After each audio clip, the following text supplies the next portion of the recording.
Hello, listeners, ritualists. Welcome to my brand new show. My name is Chris Nays. You might be wondering, who is Chris Nays? Well, most of you probably know me, but if you don't, I am a musician and music lover from St. Louis, Missouri, in the United States of America. That's right. I've been podcasting for a few years now, but this is a brand new show. It's a total restart for me. Looking forward to starting a show with a brand new concept, which is I will be reviewing records old and new. I'll be reviewing recent live shows by bands that I love, and anything else music related that I can conjure up. Typically, I will always have a guest on the show with me.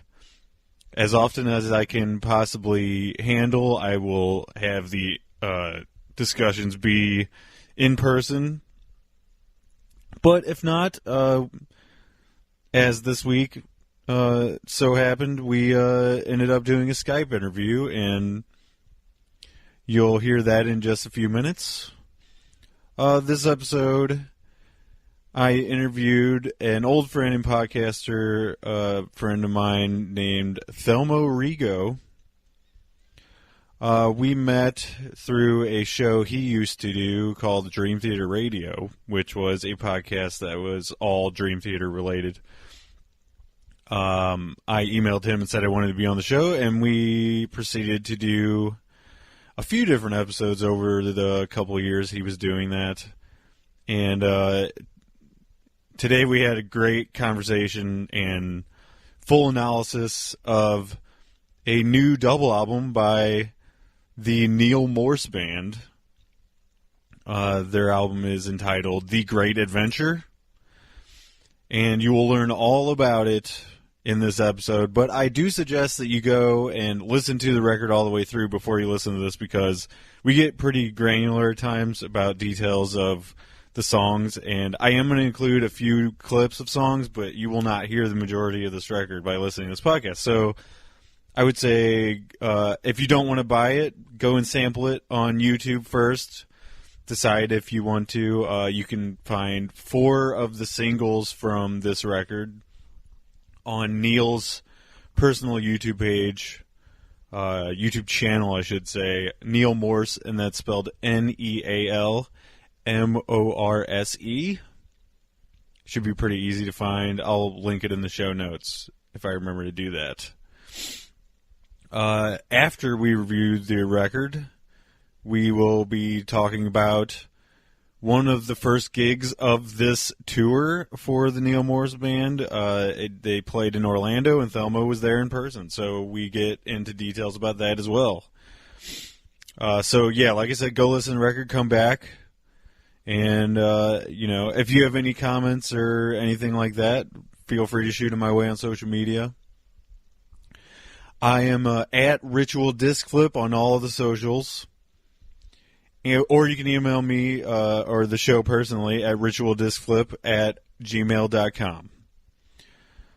Let's see, what else can I tease here? Oh, I'm going to be on an episode of Metal Up Your Podcast, a all Metallica podcast. I'm an avid listener of that show, and I'm really looking forward to being on it. After we see Metallica play in Kansas City, I'm going to go on that show, Metal Up Your Podcast, and talk about it with one of the hosts, or maybe both, who knows. Upcoming episodes of this podcast will include a personal KC review with most likely 2 of the guys I'm going with, Tim and Mike. I know you're listening, so thank you for that. A St. Louis Neal Morse Band show live review, hopefully with people that also go with me to that. A Dream Theater live review from Chicago, where I will be going with Lindsay. And guest to be revealed later. assuming everything goes to plan. I already have a guest lined up for that. Dream Theater album review with a guest to be revealed later, and a Devin Townsend album review for his new record Empath, which comes out in March. One more plug before we get into the show. My band, Tape History, is playing a gig March the 15th. That is a Friday night here in St. Louis at the Heavy Anchor, and that is on Gravois. But you can find the Heavy Anchor venue page on Facebook, or look for the event page, which I will certainly have linked on Tape History's social media. Would love to see listeners come out and have a good time with us. We're playing with a couple other local bands, and this will be Tape History's second gig, so I'm really looking forward to seeing other new bands that I haven't seen before, and meeting you beautiful ritualist listeners out there. Thank you again for listening to episode 1. I hope you guys enjoy it. Without further ado, here's Thelma Origo. Here we go. We can just kind of get right into it. So what's the name of the show? I don't even know the name. Well, Thelma, welcome to the show. You are on the inaugural episode, the very fucking first episode of this new podcast. And I like to call it the Ritual Disc Flip. And what that means is that the ritual is us listening to music together and talking about it, having an extended conversation about it. And the disc flip is really just a device added onto that to tell you kind of what the ritual is. You know what I'm saying? Nice. I'm honored to take your virginity on this podcast journey. On to the great adventure. That's correct. So, the album we will be discussing today is by the Neal Morse Band, and the album is their third, and it is entitled The Great Adventure. So, I figured we should probably give a little background of the band, and then I have a couple of questions for you about the actual disc itself. So, Neal Morse has been in progressive bands since about, I would guess, the late 80s, early 90s is when he started kind of getting into that mode. I know he played in some like wedding bands and stuff like that, like really bust his chops out there, Nice. When like wedding bands were a thing and now they're not a thing anymore. He used to be a wedding singer. Yeah, pretty much. Nice. And he joined Spock's Beard in the 90s, and that was a kind of a throwback sort of band to classic prog. They joined through sort of a bar, everybody kind of go up and free jam sort of thing, where like they pulled names out of a hat. He was in that band for several years. They recorded 4 or 5 albums, something like that, and then he decided he's going to leave that band and then venture out on a solo career, right?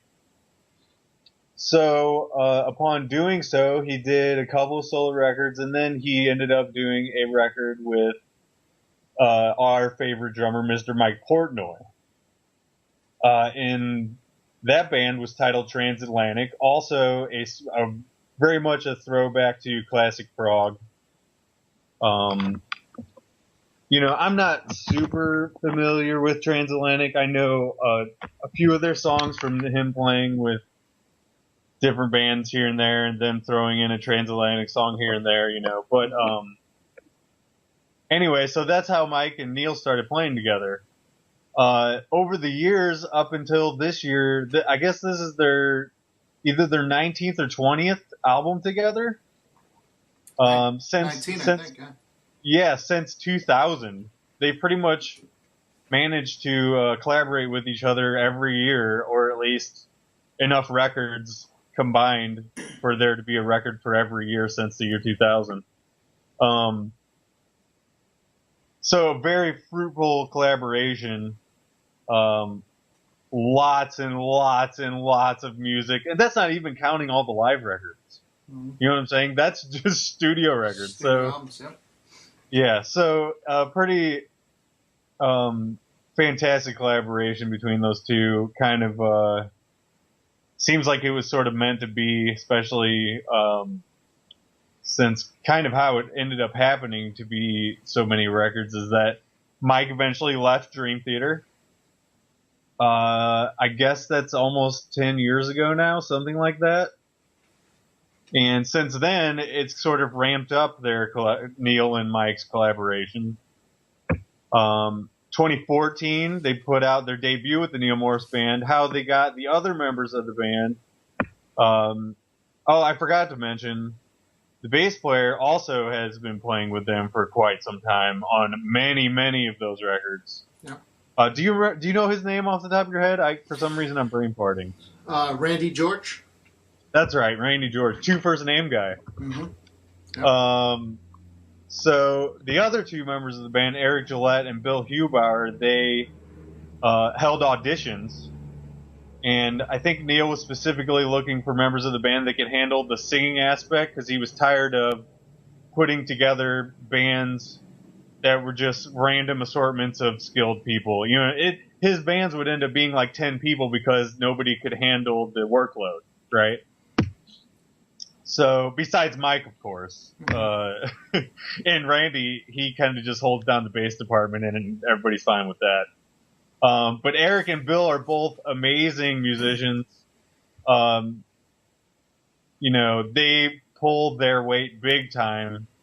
So on that first record, which is called The Grand Experiment, I think. It's a grand Sorry. Yeah. So I don't know about you. I didn't really get super into their first record. I don't know if I was just more feeling like metal around that time or whatever, but I just never really got into those songs that much. I feel like it's sort of a less evolved version of what they became on Similitude and Grand Adventure. Or Great Adventure. You think that's fair? In a way, it's definitely their Kill 'Em All for sure.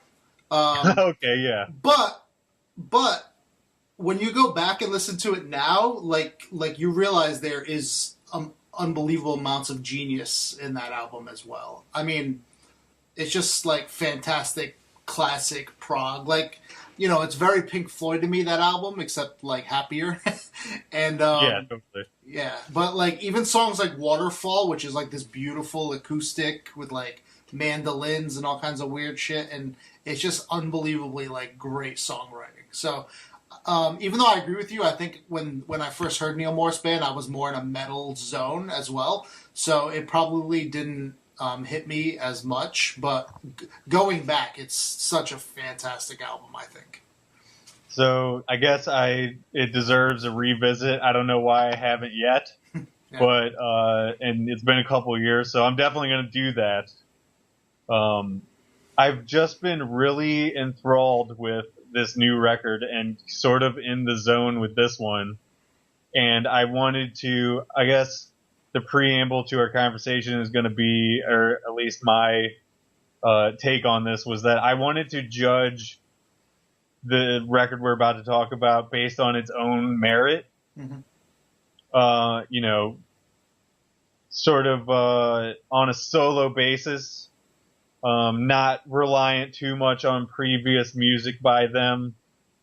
And we'll definitely get into that discussion here in a little bit too, because I feel like you can't even hardly talk about this one without referring to the one that was in the middle, which is, we haven't even mentioned it yet. It is their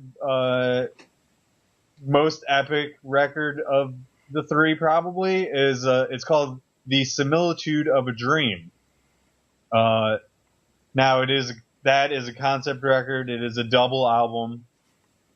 It is based on a book entitled The Pilgrim's Progress, which is one of the earliest Christian text known to man.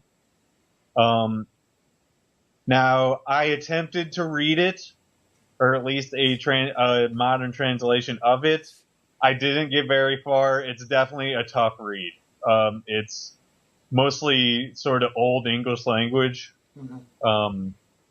And it was very, very tough. And I'm a reader too. So like, I thought I could handle it. And I was like, I'm not really that into this. I'm just going to set it aside. However, Similitude of a Dream, the album, is fucking fantastic, top to bottom. We may have talked about it on a podcast together before, but it bears repeating. Please listen to that record top to bottom and tell me you don't like it, because I want to know how. Yeah, you know? That record, we have talked about it previously, and one of the bold statements I made is that's one of my top 3 records of all time. Which, considering how new it is, seems almost foolish to say. Like, it's only like 2 years old at this point, 2 years and a few months old. So, like, how do you really know that it has that longevity, compared to other things? But for me, I absolutely know that it does. Like, it's just always fresh every time I hear it. It always has a new thing that I never noticed before, because it's that much like in depth, And it's going to be hard to beat. It really is like a magnum opus of fucking music. Yeah, that's a great phrase to refer to it as, a magnum opus, because it certainly is that. Like, I agree with you. I would put it in my top records of all time. It's hard for me to like compile a top 5 or even a top 10, because like they're constantly shifting around in my head what I think is the best of certain bands. You know what I mean? Yeah. I do know like what albums have impacted me the most, and this podcast, not this episode specifically, but like the plan for the show overall is to sort of like dive into all these albums that have impacted me or my friends or people that want to be on the show, and really like discuss them at length and find out what makes them as impactful as they are, Totally. So, Similitude of a Dream is definitely like for listeners who have no idea about the Neal Morse Band. Listen to that. Come back here after you've listened to Great Adventure, and then listen to our conversation about it. Hopefully, if you listen to this first, it will inspire you to possibly pick up some music that you've never ever heard about or listened to or even thought about. So before we get into the actual record, though, I have a couple questions for you. Sure. I should also mention this record is Great Adventure is practically brand new, and they are on tour for it right now. And as a little tease, I will say, Thelmo, you saw one of the very first performances of this album live, and we are going to discuss that. Awesome. And I'm not sure what you really want to do, so we'll just kind of roll with it, whether or not you want to discuss it after the record or like just mix it in or whatever. I'll let you decide that. But question for you. Your listening experience, what does that kind of encompass? Like, do you prefer headphones? Do you prefer the CD version? Do you plug it into your phone? Like, what is kind of your ritual or your listening process consist of? So, excuse me. So albums that I like really care about and want to like really have an experience with, my first time listen's always the same, and I put it in the car. And we go for a drive. Usually the wife's into it enough to, roll with. And I, just blast it, no talking, just drive for a couple hours and just really encompass it with like nature and traffic. And, that's what I do with bands that I really, really love, is that one experience. Now, after that, it becomes more about convenience for me. So yeah, it gets downloaded to iTunes and put on the phone and, just available for all times when needed. But that first experience, I really like. It's like CD, like just zoned out. And yeah, I mean, I've done that with a lot of albums, like, you know, Dream Theater albums I usually do that with, Neal Morse albums I do that with. Just something that, you know, that I know is not just going to be like two-dimensional, something that has a lot of depth, like I really want to get my feelers on. So in the car, like, do you have a nice stereo system in your car too? It's nice enough, like it's factory. I didn't Okay. you know, like go put in a subwoofer or nothing stupid like that, but it sounds good enough, you know, and you know, it's a sound I'm used to. So, Yeah. you know, I even use it for a lot of my mixing because I'm so used to how it sounds. Like I have to see how something sounds in the car because that's how I truly judge like it based on everything else. So. Yeah, no, that's a good way to test out mixes and stuff like that. It's actually good to test it in different types of listening devices and see sure. like how that affects it, you know. So do you ever just sit at home with headphones on and listen to music that way, or are you more of a stereo person? Because like in the car, it's definitely a stereo like shared experience with everybody in the car, and depending on if you have your windows down or not, the entire neighborhood. You know, do you ever like have the private experience with the headphones on, like you got them on now, or is that a thing that you kind of are not really into? Honestly, when I do headphones, it's because like I'm usually doing something else too, and I just want to kind of zone out. Like if you like cutting the lawn or like cleaning your house or, you know, just random nonsense, then I'll, you know, like I'll do headphones and kind of try to block out like my reality. But in general, that's not my favorite listening method, and it's because I find headphones to be sort of like they get old quick. I don't know if it's just my ears or whatever, but like I get uncomfortable, you know, quickly. So to listen to like a double disc concept album that's 2 hours long on headphones, like I probably wouldn't make it all the way through. You know Yeah, that's fair. Yeah, I mean, a double disc album definitely it asks more of you than a normal listen would. Right. You know what I mean? For sure. Mm-hmm. Especially if you're like listening to it on vinyl, you have to flip it multiple times, put in new discs, like it's a whole thing. As far as my listening experience with this album,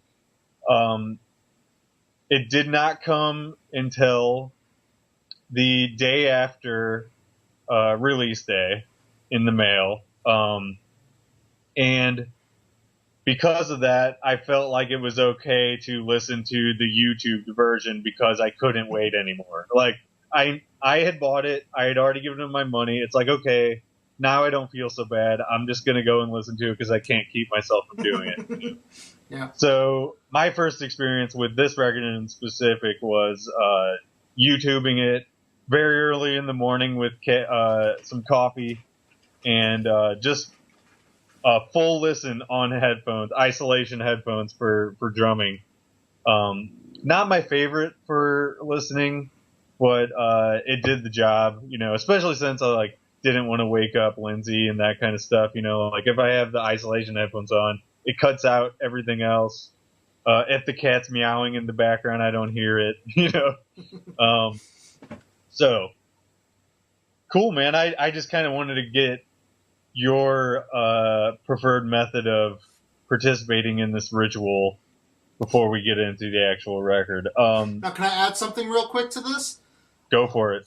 So on this album, I had an interesting experience. First of all, my first experience, because I wanted the sun to be kind of like setting or like lower outside before I went on my, like virgin voyage of this album.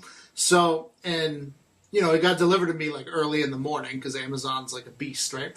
So Right. The first thing I did actually was watch the DVD of the making of this album at home. Like that was my first experience with it. And then, which is awesome, and we could talk about that if you want to get into that. But interestingly enough, even though I did my ritual of my car drive and doing it, I would actually say my first experience of this album was not great. like for some reason, like either my mindset was not in the, where it needed to be, or the drive was actually not as relaxing as it should have been. Like traffic sucked or whatever. So like I actually started my first listen of this album. It actually wasn't as enjoyable as I would have wanted it to be. Oh, wow. Yeah, and again, like I don't blame the record. I think it was more like mindset and exterior things going on. But it took me 2 or 3 listens to really pick up like the genius of this album. Like my first experience, especially the first half, like most of the first disc, I was actually like, man, this really isn't doing it for me compared to Similitude. And then like I got in a better mood halfway through, and I really enjoyed disc 2. But then subsequent listens kind of, I grew on disc 1 massively. So we can talk about that as we go through or whatever, but I just wanted to kind of share that this wasn't like a home run for me right off the bat. Like it's super in depth. Like it takes a lot. Yeah, and I think part of that is like your innate wanting to compare it to the album before it. Because I don't know about you, but first listen through for me of Similitude, I was on board 100%. All the way through. I felt like I was like in the zone with them. I knew kind of what they were trying to get across to us. You know what I mean? And like, my first experience with this record is like, I was actually, found myself being very, very into the first disc, enough that, well, like you said, we'll get into it when we start going down the track listing, but I had a very emotional experience, like even, I want to say like maybe halfway through the first disc. And that had a lot to do with some personal stuff and like I think that's what you're saying is like, it just has to do, a lot of listening to music has to do with like the mood, things that are going on around it. Mm-hmm. Like all of that stuff can totally affect your perception of a record. 100%. And honestly, I think every time you listen to any record is a little bit different every single time. Yep. So, let's talk about the CD layout. Did you buy the CD version? Yes. Okay, so did I. It's sort of a take on Similitude, but they kind of like turned it on its head a little bit. The actual CD case is set up like a book, like a sort of like a gilded old hardcover book, right? Yeah. Yeah. And it's black and white as opposed to brown and sort of like gilded gold color like the last album was. Right. And I love how they set this up because you like flip it open from the middle and both, it actually flips out to 4 sections. And the first section is where the CD booklet goes into with all the lyrics and pertinent information about the album, and then the really cool artwork in there too. Like I really like the artwork in the booklet. Oh yeah, it's fantastic. Like it's very, very stylistic. You can tell they took their time to really zero in on the aesthetic. It's very sort of like, I guess weathered by time is maybe a good way to describe, especially like the covers of the discs themselves. Yeah. The artwork looks like it's been aged. Right. And then even like what's in there, like the guillotine and stuff, it just has this old school vibe to it that I really like. Yeah, totally. And I really just like the way the CD case and everything is set up. Like, a lot of these double disc albums will have like a plastic insert with the CD on one side and the CD on the other side, and then they always fall apart and break and stuff. Yeah. This is nice and sturdy, and I think like they put thought into that, and I like that about this band. Like they actually give a fuck about the CD casing and stuff. Yeah. It's almost too sturdy. I felt like I almost snapped the disc in half trying to like pull the damn thing out. But Right. And so, like you said, this version that we both got comes with a DVD that is the making of, that actually the bass player Randy George is the guy who edits all that stuff together. And it's basically studio footage of writing sessions, combination of that and like Skype sessions they've had where they discuss album concepts, direction, that kind of thing. yeah, it's pretty. I mean, I don't know if it's the musician side of me, but I always love making of DVDs. Like, I just think it's so cool to get into that mind space. Dude, yeah. I'm so into that myself. I feel like Portnoy like knows his fan base so well. Yeah. And of course, like he pulls Neal into that and is like, our fans will love this. We should do this. And I think Mike actually helps him pick singles and stuff too. But yeah, like the making ofs are they're not too long either. They're generally like an hour long. Yeah. It's not going to take you all day to watch it or anything like that. It's not like a full length movie or anything. It's just like, here's some stuff we did. Check it out. Like it or don't like it. Watch it once and put it away if you want to. Whatever. Right. I have found being a member of Neal's fan club as well is that once in a while he'll throw DVDs at his fan club, like of just random, like maybe tour stuff that isn't going to go on a tour DVD, or in studio stuff that was never included or whatever. So yeah. I didn't know that. That's awesome. Yeah, they're really good about that. His fan club is really affordable too. It's like $10 a month, maybe something like that. And now it's all digital, so like you don't even have to wait for it in the mail or anything like that anymore. Mm-hmm. Sweet. So back cover of this has a really cool track listing and stuff too. This album is divided into 2 acts. Each disc is an act, and I guess on vinyl it would be 4. It would be split into 4 sections of vinyl discs, I think. Yeah. But it's very interesting. They split this into 22 tracks between the 2 CDs, and they're split into 5 chapters. And they view them as technically 5 songs. Now, I don't know about you, but like, I think that's just a technicality sort of thing. Like, I don't think when they write the set list, they write chapter 1, chapter 2, like they write the track names because that's how you keep track of where you're at. You know what I mean? Yeah.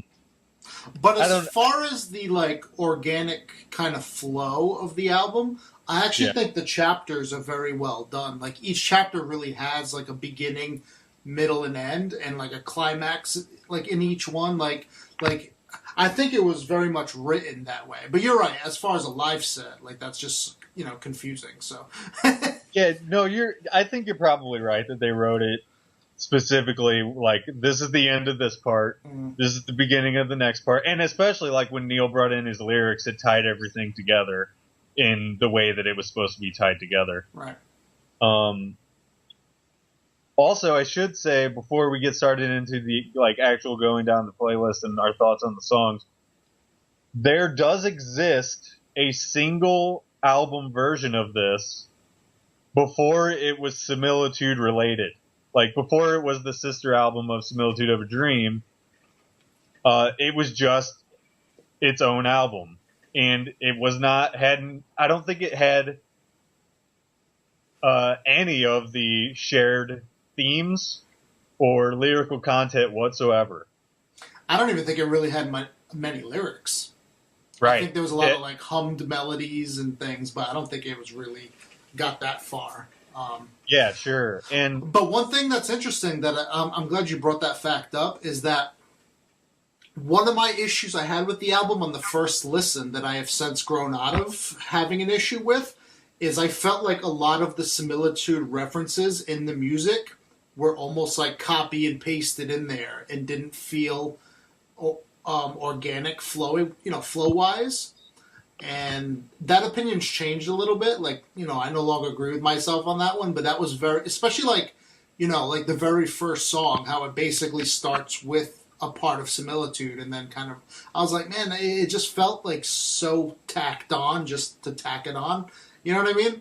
But like, again, like, I've grown out of that, but that was one of my first impressions, was that the Similitude mixing in almost seemed like an afterthought.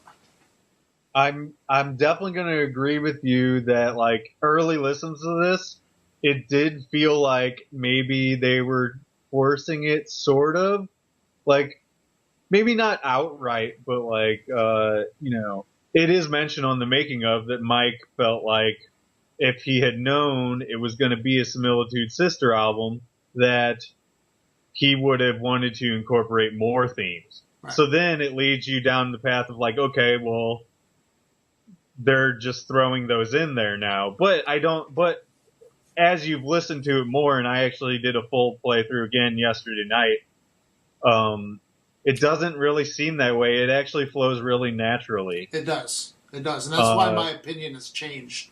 But on first listen, when I didn't absorb it all, it felt copy and pasty to me. But sure. So we've discussed the layout. We've discussed the how the tracks are listed and all that fun stuff, the physical aspects. So let's get to the actual album itself. Let's see if I had any pre-things I needed to ask you about before that. Okay, so no, I think we're good to go. Okay, so let's get down to our track-by-track breakdown, and I'm going to leave it at your discretion how in-depth you want to get, or if we just want to kind of like give a brief overview or what. But see, I got to be honest, I very rarely listen to the album, like even acknowledging when tracks are changing. Like to me, it's definitely a very wide story. So I have this down in general, but I may confuse, like, a solo was on one song when it's actually, 30 seconds later onto the next track or stuff like that. So just a little caveat, because I never think of this. And that's nobody's going to crucify us for missing when a track changes over. I don't think. So exactly. I tried it's to very seamless. Yeah, I tried to get as detailed as I could without getting like too minute about it. Like, okay, so I do want to mention this too. This dude Dan Beal sent me. He's in the Neal Morse forum, right? He sent when he found out I had listened to it. He immediately sent me his like first thoughts breakdown, and it was like 15 pages long. Yeah, he sent it to me too.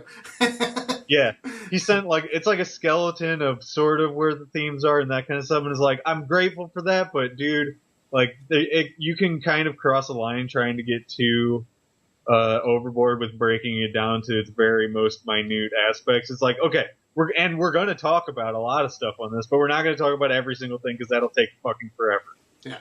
All the fans or all the people listening really need to know is that this album has super depth to it, and it literally requires several, if not dozens, of listens to even begin to absorb everything that's going on. Because, just imagine 5 musicians, and it's really 8 because Neal plays vocals and guitar and keyboard and acoustic, and you know what I mean? So it's really 8 different instruments sometimes, and they're all excellent players, and they're all playing max. So there's a lot going on with everybody, Yeah, I also want to say that shouldn't scare people off though, because there is definitely accessible music on this for people that aren't seasoned prog listeners or even prog listeners at all. There's actually radio friendly stuff on this, I would say. And that's the thing, I wasn't trying to imply that it's not reachable. It's super well written music and very well done and constructed perfectly. You could not be a musician at all and still get unbelievably wonderful things out of this. It's not always over the top. It's very well balanced, I think. Absolutely. Okay, so let's get into it, shall we?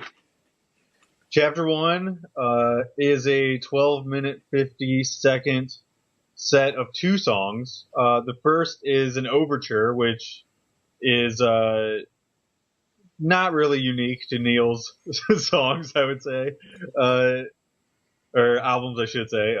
He loves to do overtures. Me too. And we love to hear them. Yes. So, give me your thoughts on this one, and I'll kind of give my brief description after you do that. Sure. So my initial thought is I did not love this on my first listen.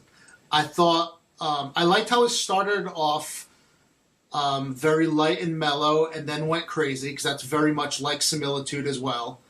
And even Scenes from a Memory starts off that way. Like, I like that transition, but I thought the more instrumental side of it went on way too long, and to me it almost like kind of got boring halfway through. But my opinion changed as I listened more and more, and what really changed my opinion was seeing this live. This overture is unbelievable live. Like, it just kills it. So my opinion went from not being a great start to being absolutely fantastic in one night. Great. Yeah, I think that's going to be a pattern that's going to end up happening in this podcast too. I'm pretty sure, because I saw Similitude live, and it made me fall in love with the record all over again, like I wasn't already. But right. Yeah, I believe that that's going to happen a lot, and that's just a quick prediction. But, the overture kind of starts, it's like an overlap of the last record, in vocal themes and that kind of thing, and there's a quick Love That Never Dies bit. Yeah. Immediate thoughts, this, it's sort of like, you could tell they're not reinventing their sound, and they're doing what they do best, just from the start. They're not, you can tell that on this album, they're not going to, like, totally reinvent themselves, is what I'm trying to say. It's like, they're going with the flow that is natural to this band, and that's what I was hoping for. Like, I didn't want them to come out with something crazy that was so otherworldly different than Similitude. You know what I mean? Yeah. Even, like, audio and sound-wise, it blew my mind how close to Similitude it was. Like, yeah. It's almost like they didn't even move their amps after recording Similitude. They left it all mic'd up in the room, and then came back like 3 years later, just turned it on, and it's almost identical. Yeah, well, I mean, same guy working the sound, and all the same players, and mostly the same equipment. So it's like probably going to happen that way, especially if they want it to. Right. You know what I mean? Oh, but you know how recording is. You move a microphone a half inch and it sounds totally different. So, like... Absolutely. It's just amazing that they got right back on that horse. But anyway...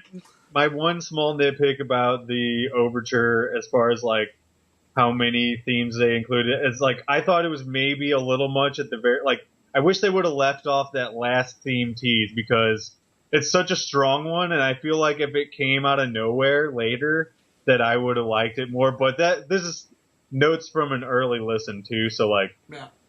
I'm okay. I'm certainly not like dogging anything. And if I make any criticisms in this, please, listeners, just understand, like, we're having a conversation about it, so it's not like I'm shitting on it or anything like that.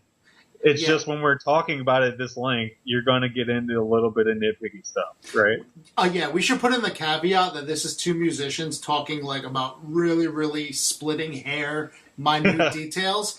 The fact of the matter is, this album is better than anything else you fucking heard over the last decade, just about. So go fuck your mom. Okay. So moving on to the second part of this chapter is track 2, The Dream Isn't Over. My thoughts on this were that it sort of has like a Phil Collins-y feel to it. Mm-hmm.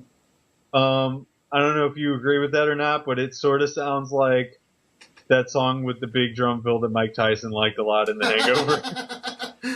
I agree. It's dark and mellow. I think it also kind of helped me get in the wrong mindset in that first listen, because like the intro's dark, and then the overture's really long, and then this is like dark and dreary again. And I was like, it's like, man, by the end of track 3, I'm in a bad mood. You know what I mean? Okay. But it's sort of it sort of sets up the story of the album, which is the son of the man who is the center of the Similitude of a Dream is starting to go on his own journey.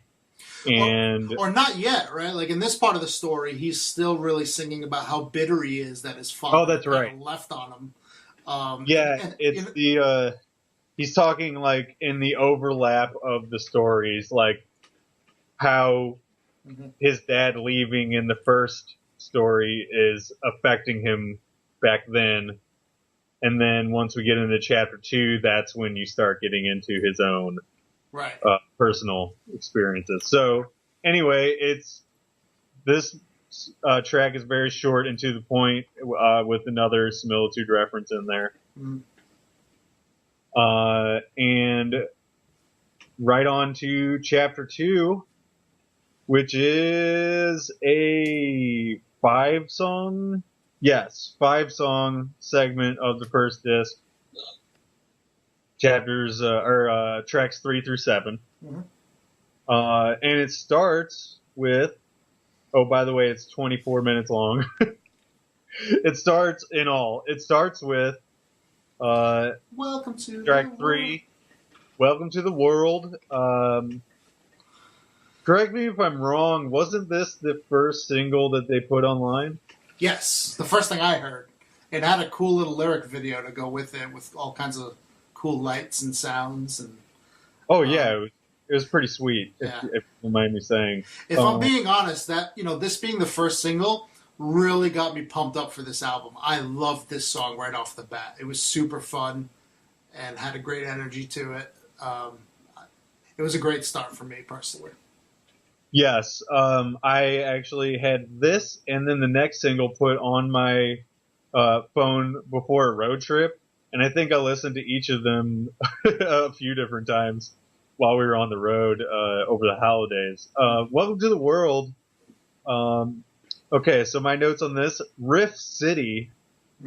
Lots of capitalized great stuff in this song. It's a mostly straightforward rocker with very metal elements, great vocals, and great guitar parts and solos. Yep. Especially towards the end of the Welcome to the World guitar solo, the interplay between the guitar solo and the strings, hits me so hard every single time. Yeah. It has not gotten one tiny bit old since the first time I listened to it. Yeah. And I really think the highlight of this song is the vocals, the harmonies and the back and forth and everything. It's just fantastic. What a great song. So you start really getting the harmony aspect of this album very early on.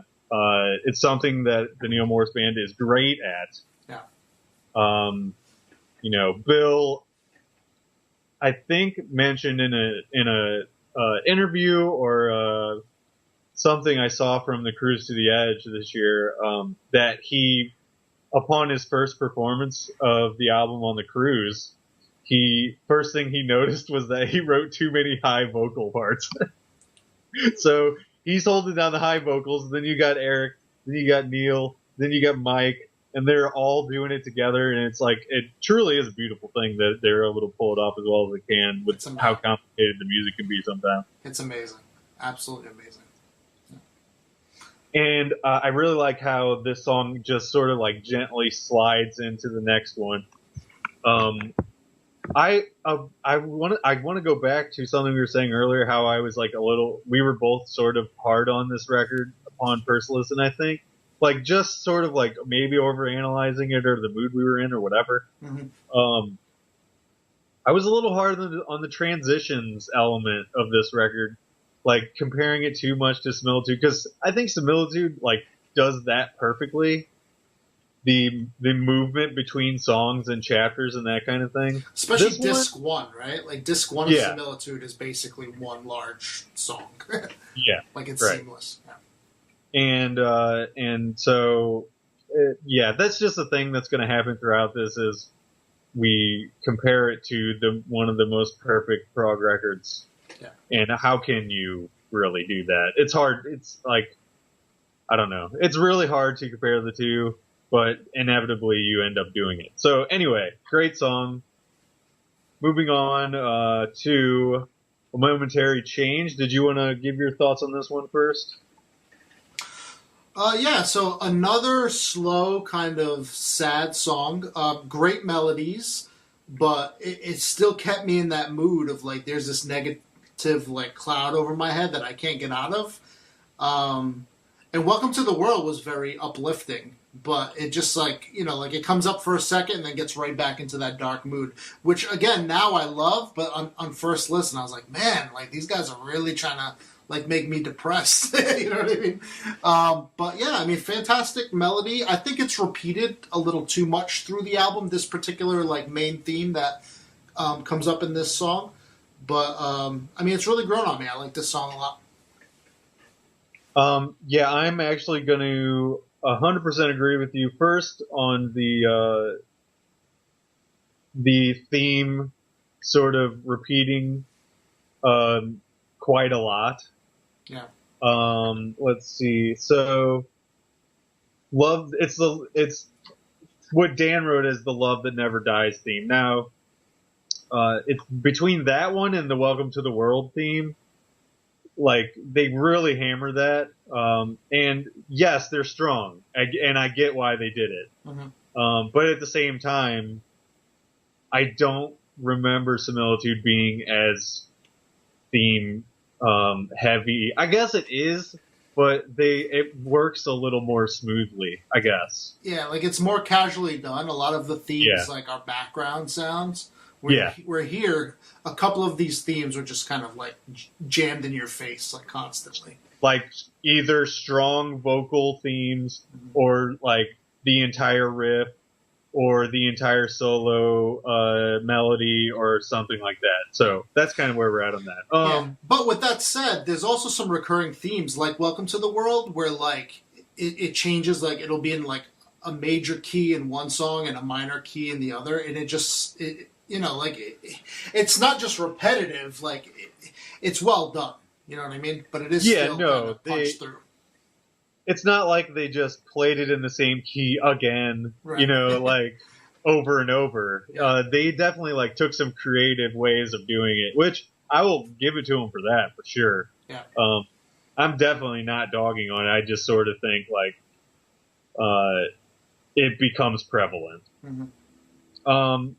So other notes on this song, Neal and Bill trading vocals is nice. Violin and guitar parts trading into the guitar solo. Like you said, like very emotional riffs and guitar solo playing.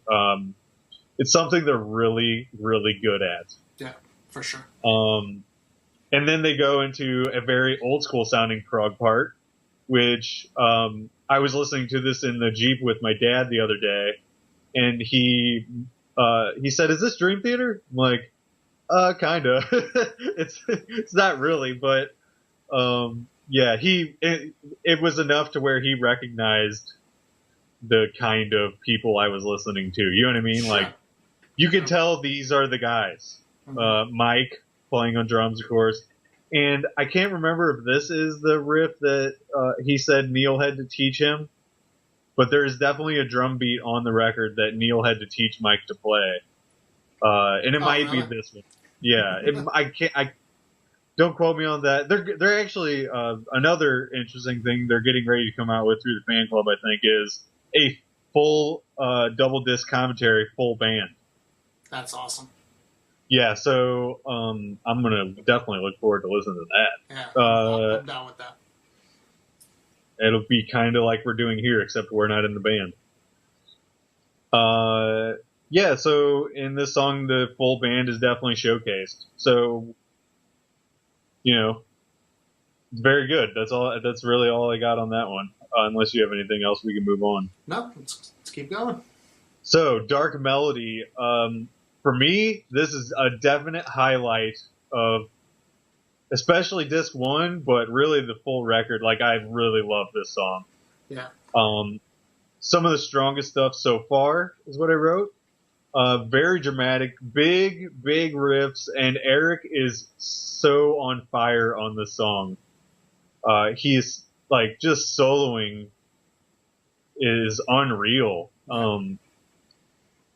Like before Eric came along, I thought nobody would ever be able to kind of touch John Petrucci in the way that that John plays so dramatically sometimes. Mm-hmm. But yeah, Dark Melody is great. I'd like to get your thoughts on it. So to start, I definitely agree with everything you just said, especially the comments about Eric. I mean, what a fantastic guitar player that guy is. I also want to point out, I think this song is one of the vocal highlights of Bill's performance. Like the way he sings this chorus, like it just hooks you in instantly. Like it's a super good song. I agree, it's one of the best songs on the album, definitely on disc 1. And I also want to mention that this chorus is also a recurring theme that happens in the album. But but unlike the other ones that we talked about happening a little too much, I love every time this comes back up. Like it just re-gets you like every time, and it's done perfect. I never feel like it's overdone or like doesn't fit. Like every time the Dark Melody theme happens, like I have a smile on my face. Like I love it.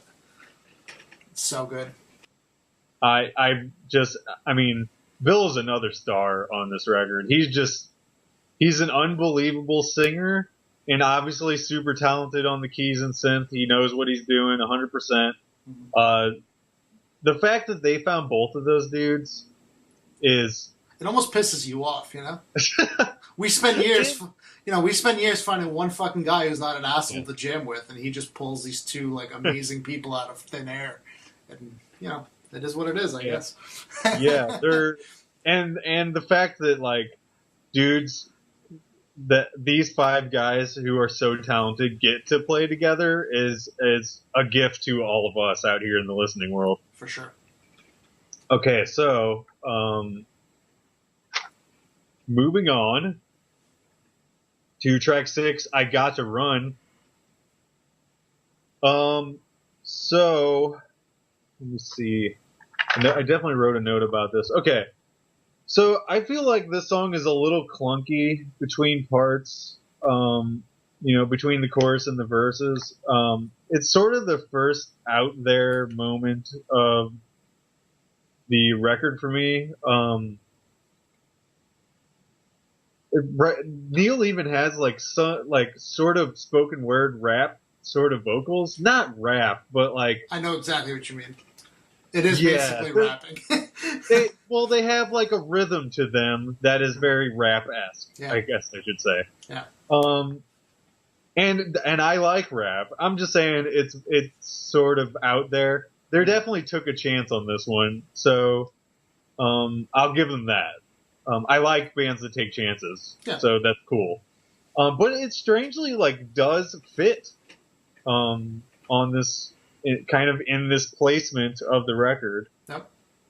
I think it has a strong chorus at about 4 minutes in. Eric's his last vocal where he says "run," it echoes into the next part, just like in Pink Floyd's "Animals."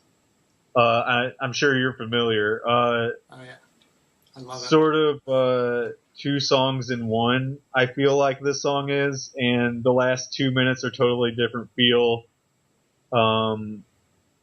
I just want to call out that you just spoke like Yoda, which I highly love. like 2 songs in one. I feel this song is. I was trying to read my notes while I'm talking. That's okay. It's gonna sound weird. I'm not making fun of you. I loved it. Like it just put a smile on my face. Yeah, and anyway. I love Yoda, by the way. So. So like the last 2 minutes are totally different feel of acoustic into vocal harmony, sliding into a big organ chord. So that's sort of what we were talking about at the beginning, is like where songs end and begin. Mm-hmm. But what are your thoughts on this song in general? So, again, I pretty much agree with you. It's definitely a little clunky in parts.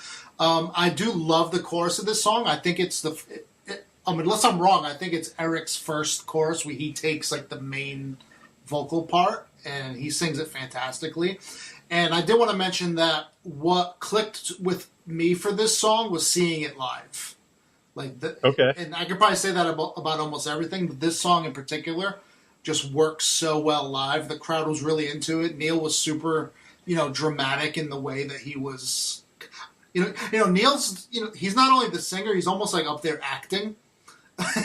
And with his gestures and his costume changes and things, and like he did that during Similitude as well, and like this song just really hits home live, really well. But in the context of the album, I do think it's one of the clunkier songs. Although I love Eric's choruses. They're so good.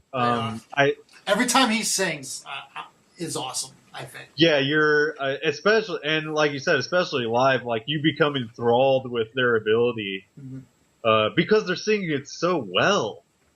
They are. It's a very strong experience to go through. I'm super looking forward to it. Well, I'll of course feel free to dive in more about your live experience, but for sure, after we get done talking about the record, maybe we can get a little more in depth. Yeah, we should spend a few minutes on the show. I mean, I won't talk about any spoilers or any set list stuff or anything like that, but I definitely have some comments about the show that I want to share. Absolutely. Okay. So, as I mentioned, the big organ chord going into track 7, to the river. Also, a particularly strong moment for me.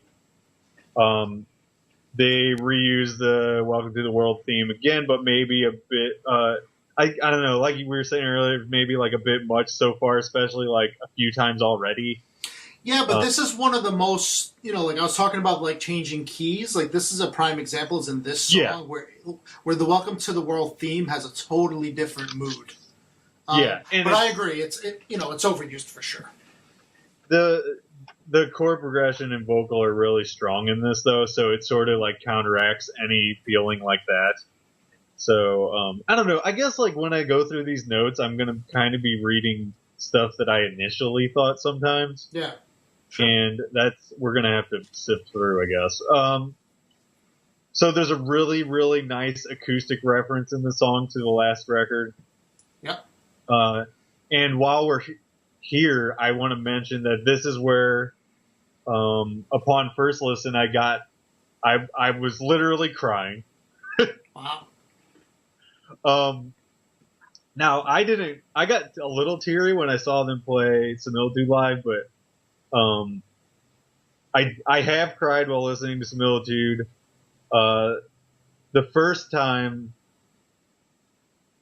I want to say was the last night with my old band.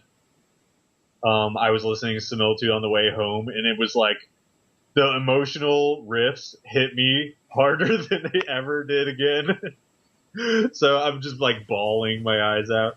Yeah. And then listening to this, to the river, just the mood of this song really hit me in a nice spot. And it was just actually like, it was more stuff that I was going through personally that day. The day that I got this record in the mail was actually the 16th anniversary of a friend of mine dying. Jesus. So in high school, my friend passed away from a heart attack, which is crazy to happen to somebody that's in high school. But it happened, and it affected me pretty hard, as you can imagine, being in high school. Yeah. It was crazy. So it being that day and getting hit with some really like heartfelt stuff, this album I can tell like they put a lot of sweat and tears into making this and piecing together some very emotional, dramatic stuff. Yeah. And we haven't hardly even touched on the lyrical sort of themes, but like this album is very much about life itself, setting out on an adventure, as you can imagine, from the title, sort of diving headfirst into the unknown is a big thing on this record, I think. I know it's specifically based on a text, and that is sort of limiting. Just because like it is about that. That is what it is about. You know what I mean? Mm-hmm. But being a music person, I can choose to interpret it if I want to. So, I feel like it's all like this story is also an allegory for living life, right? And I'm not a Christian person, but I understand why people are Christian. You know what I mean? And like what it means to people, how deep and heartfelt it is for Neal writing these lyrics.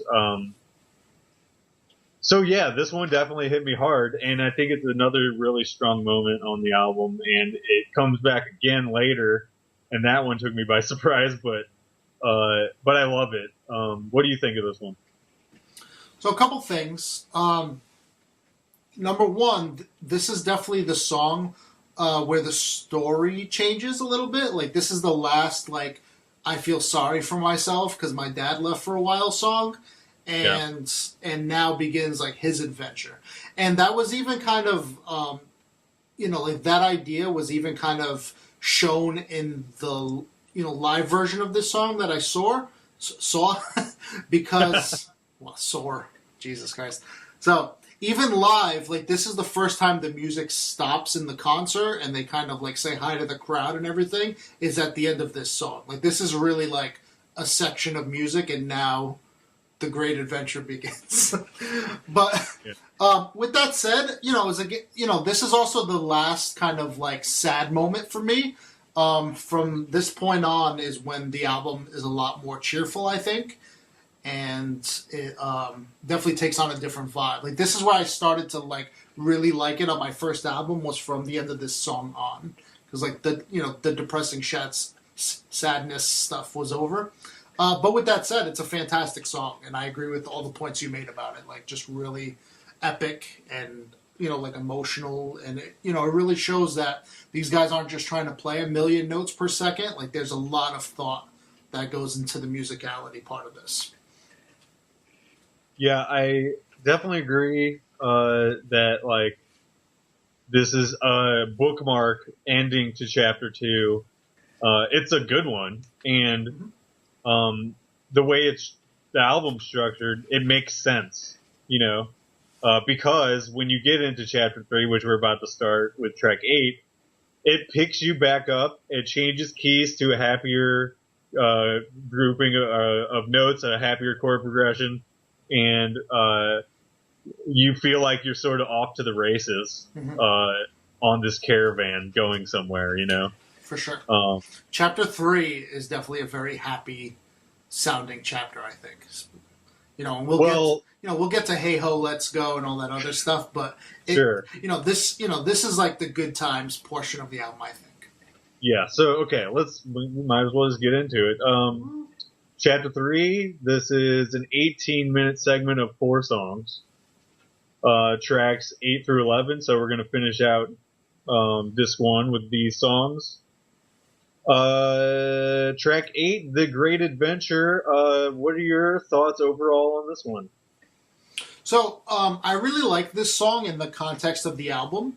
When they first released it as a single with like a music video and all that, I was like, I just thought it was okay. I didn't think it was absolutely fantastic, but within the structure of the album, it's really great, like mood changer, and I think it fits the story like extremely well. And the playing throughout is pretty excellent. I don't know. What do you think? I'm curious to hear like your thoughts on the drumming of this song, because I felt like it was not the usual Mike Portnoy kind of drum. Like he was really kind of laid back and just kind of like playing like happily. Yeah. So check this out. This is my thoughts, and this is actually another one of my favorites. I'm going to agree with you. When I first heard this, it was the second single, I think. It was one of the songs that I kept playing over and over on our road trip. It definitely has flavors of Styx in it, especially the key patch, whatever they're using for their keyboards on this song, and really just like the mood of the song in general. It's very, like you said, very like upbeat. and a lot of Styx is like that, like Too Much Time on My Hands or something like that. Old school. And I'm not even that big of a Styx fan, but like I just sort of know the feeling of their music from listening to the radio enough. I really like that they picked this as the title track. Like, I feel like this represents the album well to somebody who doesn't know the album. Like, Sure. if you were going to show somebody a track on this, this might be the one that I would pick for them. It almost certainly would be. You know what I mean? It seems like it would be a radio song if there was going to be one. As far as the drum beat goes, I like it a lot. It sticks in your head. It's sort of a driving beat, and it's like, and it's like, it's upbeat, but it's cool. Like, it's definitely interesting for Portnoy too. He doesn't normally play exactly like that, like you said. It's certainly not metal. It's more like I said, like driving, I guess. Mm-hmm. It feels like you're trucking along, you know.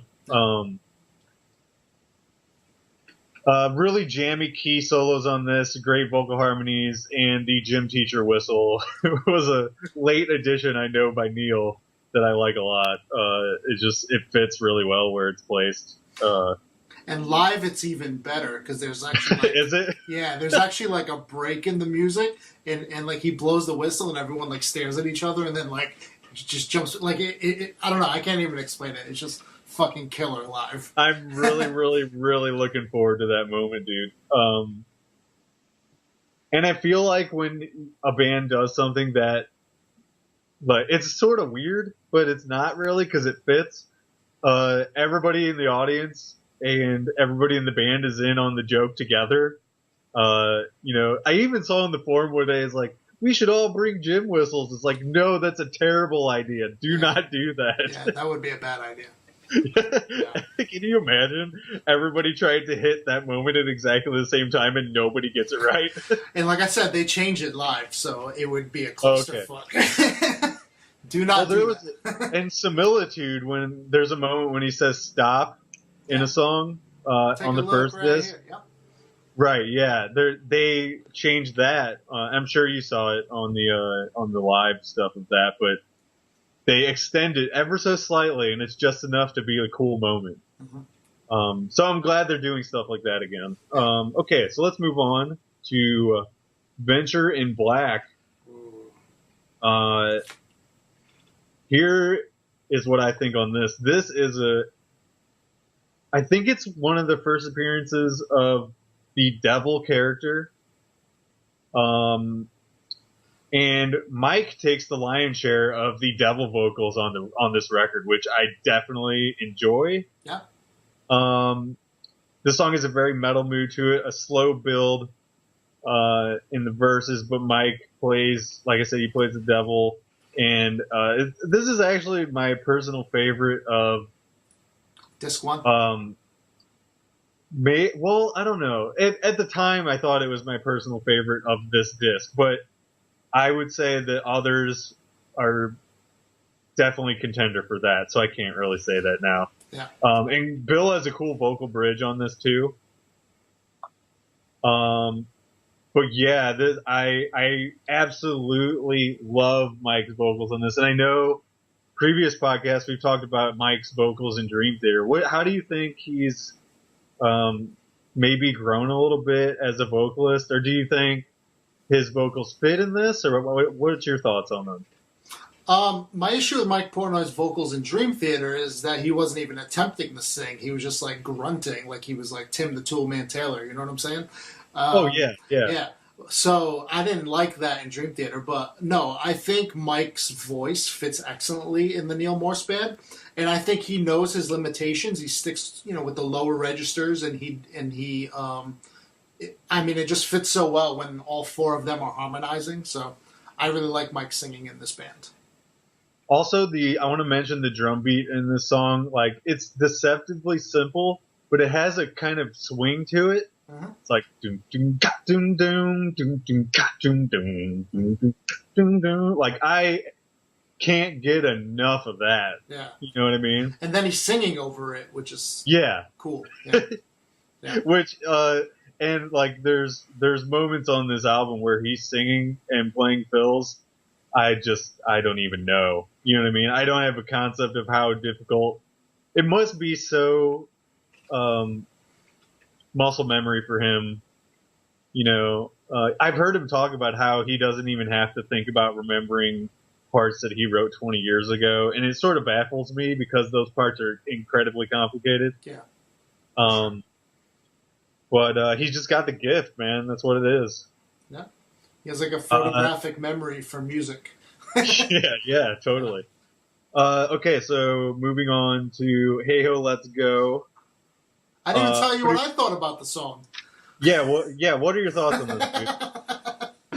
All right, so in my first listen, this was my favorite song of disc 1. I love this song. Really? Yeah, on my first listen. Now, I agree with you, in subsequent listens, there is so many contenders now, because they've all just become epic. But this song I really, really enjoyed the first time out. I think it's a fantastic song. It worked terrific live.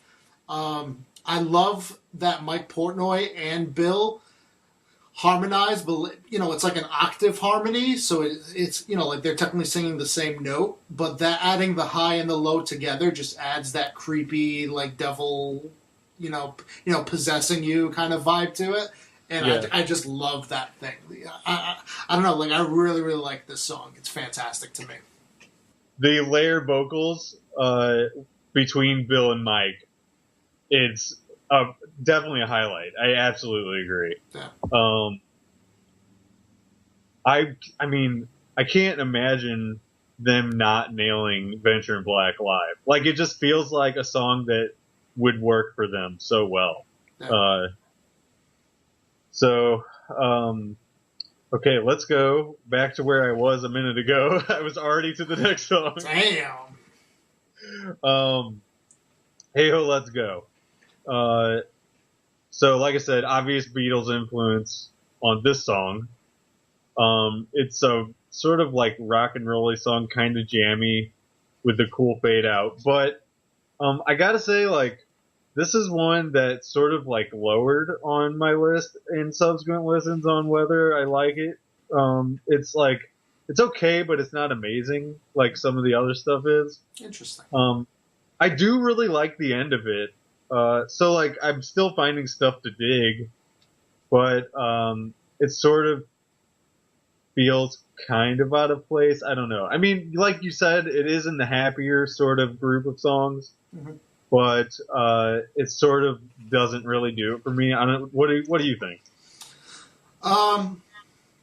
So Hey Ho, Let's Go. So one thing I do when I listen to music is like I imagine myself like being in a band that wrote it. I always think to myself, like, is this a song that I would, like, I wish that I wrote, right? And my first impression of this song was, there's no way if I was ever in a band that this song would come out of it. Like, it's just way left base. Lyric wise, like the music is this happy kind of 70s Beatles, but like even happy, it's just strange. But then I thought to myself, Pink Floyd's The Wall is super dark, and then when Another Brick in the Wall 2 kicks in, it's got this 70s, disco pop vibe, and it's just strange, but it works. And to me, this is that song. Like, it's totally left field from everything else on this album, but it just works. And then every time you play it, like your first thought's like, wow, like a lot of these lyrics are really fucking silly and weird. Yeah. But then they're stuck in your head all day. Oh, like, yeah. Like I literally spend my day like fucking lay down the boogie woogie. It's the king of rock and, you know what I mean? And I'm just like, yeah, it's just stuck in your head, and it's like it's super catchy, but it's catchy in a weird, goofy way. So that's my thought. I do like the song. I think it was pulled off like really well live. Like, this is kind of the part of the show where the whole crowd like really, really started singing along, because it's just so like easy to remember. You know what I mean? Yeah, totally. But it's a super strange song. It's something you'd expect like 40 years ago from like the Beach Boys or something, like mixed in. Like, I don't know how to explain it. But I totally agree with you and disagree with you. Like I hate it and I love it all at the same time. Yeah, well, see, I think that's the thing with hooky pop songs, because this is a pop song. Yeah. Is like, as much as I want to say that I don't like it, I know I do. You know what I'm saying? Like that bougie wougie shit at the end, it does hit you. It's like, oh, okay, I kind of like this now. Yeah, but you ask yourself, like, who the fuck would write this, right? but then, then Yeah. it's so good. See, I think Neil and Mike in particular are so deeply influenced by the Beatles that songs like this kind of have to happen at some point with them playing together, you know? Yeah. So yeah, that's kind of where I don't know. It was about time we disagreed on something. So, let's move on, shall we? Yes, sir. Last track on this disc, Beyond the Borders. This is a very epic, emotional song. Very Rick Wakeman influenced sound, I would say, for the keys. Mm-hmm. The vocal harmonies really make this music strong. The Love That Never Dies theme comes back again. And like I said earlier, I kind of wish they had left that off of the theme at the beginning, or the overture at the beginning, because I felt like it comes so strong here in this one that it could have stood on its own. But I know what the overture tries to do. It collects everything in a nice big sort of miniature present, a miniature tease of everything laid out. And, you know, it is possible to go overboard with that, and sometimes they do. That's all I'm saying. It's a movie trailer. You know? Right. I love overtures, though, just so you know. Like, oh, I do too. Like, I put them in my music because I just think it's so much fun to take a bunch of ideas from a bunch of songs and try to compile them into something that works together. Like I just love that challenge. Yeah, and like with your movie trailer analogy, sometimes they fuck up movie trailers too, you know? So like, I'm not saying that they fucked up, but if I'm getting nitpicky, then I would have left off the very last minute of the overture, which, by the way, is like 11 minutes long. So. Yeah, no, I totally agree with that. You know, with that about Overture, and I even think there's a part of Overture, maybe around like the 8 or 9 minute mark of the track, where I feel like it was a natural end and it was kind of coming down, and then they pulled a Transformer movies problem on me, where like, all right, this is the end of the movie, but then there's this whole other section that didn't need to be there and actually ruins the movie, and that was my initial thought of Overture, like this should have ended at that like 8-9 minute mark where it was just naturally coming down, and then they added these like 3 more minutes of music that I didn't think was necessary and really kind of dragged it on, if anything. But again, live, it doesn't feel that way. Live makes the overture because it's just like epic. That's great. Yeah, so. I feel like Similitude only got stronger when I saw that live too. So it can only go the same way for me. And seeing this band play together is unlike anything else. So, nice bell keys fade out to this disc. And do you have any other general thoughts of this? Yes, this I do. Epic sort of dramatic. I don't know what you would call it, and beyond epic and dramatic. I don't really know how to describe this one, but it's in there somewhere. Interestingly, I actually have a very different take on this song from you. Okay. To me, this is actually one of the weaker songs on the album, believe it or not. Oh. And I have a very specific reason why that is. Would you like to share it with the class? I would. So, in my opinion, this is Bill Hubbard, or whatever his name is. This is his weakest performance on the album for me. Vocal-wise, his keyboards are fine. But vocal-wise, I actually really dislike his singing on this song. Which is strange, because I'm usually a big Bill singing fan. Yeah, that's interesting. But to me, like, it's almost like he has like this frog in his throat, like like I always compare it to when like you accidentally leave your wah pedal turned on and you don't realize it, and like you have this like shift in frequency where it's just like it's called like a cocked wah, where it just has like this one kind of sound like over everything. And to me, like that's what I get like from Bill's voice on this song. He has like this cocked wah, frog in his throat kind of thing that he never seems to get rid of, and it almost annoys me. Yeah. So, and that's not a criticism of Bill. Like I said, I generally like his singing, but in this one song, it just has this one tonality that just irks me, and it kind of ruins the song for me a little bit. Yeah, it kind of spoils the moment. It does, yeah. When it's supposed to be this like epic sort of and it is chapter ending. Yeah, and it is, but I don't know, something about the way he sings it bugs me, and it just kind of pulls me out of the moment every time. Well, I think that's a fair criticism for your taste. Yeah. You know what I mean? Like it's hitting your ear a different way. Right. So yeah, there's nothing to be ashamed of when making that criticism at all. Yeah. Yeah, and I'm sure, like you said, it's a very specific hitting my ear kind of thing, and I'm sure 90% of people don't agree with what I just said. But it just hits me a weird way. I don't know. I can't even describe it really. Well, as far as the 90% that disagree, let them. That's all I can say, because you can't control the 90% or any percent, really. So, we have a natural break between acts here. At the show, what did you do during the break? Yeah, so they definitely stop here at the show. They kind of walk off stage for like 5 minutes. There's a little interlude thing on the screen. Not interlude, intermission sign on the screen. Yeah. And this is, go fill up your beer and go to the bathroom kind of vibe here. And it's a great place to stop. It's not, the first half of the album is only what? I mean, let's see, we got 12, 23, and 17. So we got like 40 minutes basically, or 50 minutes. So it's a good natural place to take a break and give your ears a rest, I think. Yeah, and I do like that. Actually, more than I think, Dream Theater does that too at their evening with shows. Like I like bands that do that because it gives you a chance to kind of stretch a little bit, take a walk outside, or whatever you got to do.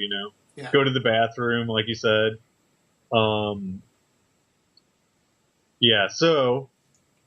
Since the band took a break, maybe we should take a pee break real quick. Go for it. Okay, I will be right back. Listeners, you will hear no interlude. And we are back from a short intermission. Quick question before we start Disc 2. After Disc 1, did you have any first listen expectations of Disc 2? Did you feel like it needed to do anything it wasn't doing on Disc 1 or anything like that? Or were you just totally open-minded to wherever they were going to take you? Yeah, I mean, by the time The Great Adventure started all the way through the rest of the album, it had me in a really good place for that first listen. So it was really like the first like 2/3 of Disc 1 is where my mood was kind of like down, in that first experience. And from Great Adventure, it took off and kind of never let go, to me. So I was fine with it. Great. Yeah, I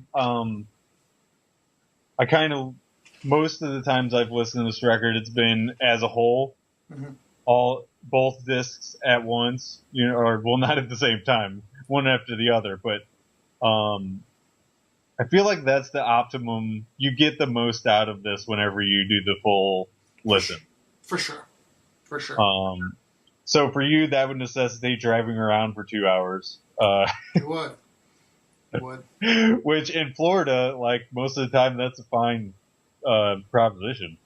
Yeah. I mean, unfortunately, here today, we're looking at snow on the ground in St. Louis for the third time in 3 weeks or something like that, which is ridiculous. It does not snow this much here, and unfortunately this year it does. So Yeah, you're having a Boston winter. it's ridiculous, man. I can't complain too much because we're not like positively buried in it every time it happens. But when it does, it causes traffic because nobody knows how to drive in it, and it's just insane here. But anyway, nobody wants to hear about the weather. Let's talk about Disc 2. Disc 2. Or should I say Act 2, starting with Chapter 4, which is 5 songs long, and it clocks in at 18 minutes and 13 seconds. Starts with the second overture, so they decided to do another one to start Disc 2, which I'm definitely into. Mm-hmm. Very cool violin string intro, and then lots of heavy shit in this overture, which I was like, oh, here we go. Yeah. What are your thoughts on this overture? Did you have any to share? I love this overture. I think it's better than the first one. I think it is super heavy. I think it's super progressive. It just put a big smile on my face. You know, it does start with some violin sounds. You know, you're not sure how it's going to go, but it goes awesome. And, you know, it starts Disc 2 off with quite a powerful statement, I think. I really, really like Overture 2. Oh, yeah. I am going to completely agree. 2 is better than just your regular Disc 1 Overture. Mm-hmm. And with that, let's move on to track 2, Long Ago. Do you want to give your thoughts on this one first? So it follows that Neal Morse trend of like a mellow song after a powerful overture, which I'm okay with. You know, I like the dynamics and the up and down. It's mellow, but it's not depressing like Disc 1. So it's just like, you know, it reminds me of The Dream on Similitude, which is track 3. Like, I just love that little breather after Overture and before, like, it gets crazy again. And I think that, you know, that's what this song tried to do. And I do like it. I like the lyrics. I like the way it's sung, like, very emotion-filled. And, yeah, I think it's awesome. I get a kind of a singer-songwriter, Absolutely. kind of like Neal tune, very much like feeling from this song. Sort of classic prog vibe, because like sometimes in classic prog they will just be a pseudo singer-songwriter song. You know what I mean? Just with like jazz chords or whatever. But yeah, I like when Neal kind of does his thing. I actually saw a Neal acoustic show at a very small venue here last year for free because of a really good friend of mine. And I was just amazed and floored by his ability to pull off his songs on acoustic. You know what I mean? Like, not just his singer-songwriter-y ones, but like, you know, he brought a keyboard up there and would just put a basic loop down of a couple of chords and would just go to town and play insane stuff on an acoustic guitar. Nice. He's just very skilled all around in different styles. So it's cool to get like you said, a mood change almost immediately, and it works. Yeah. So then we move to track 3, The Dream Continues. This is just sort of a short transitional song.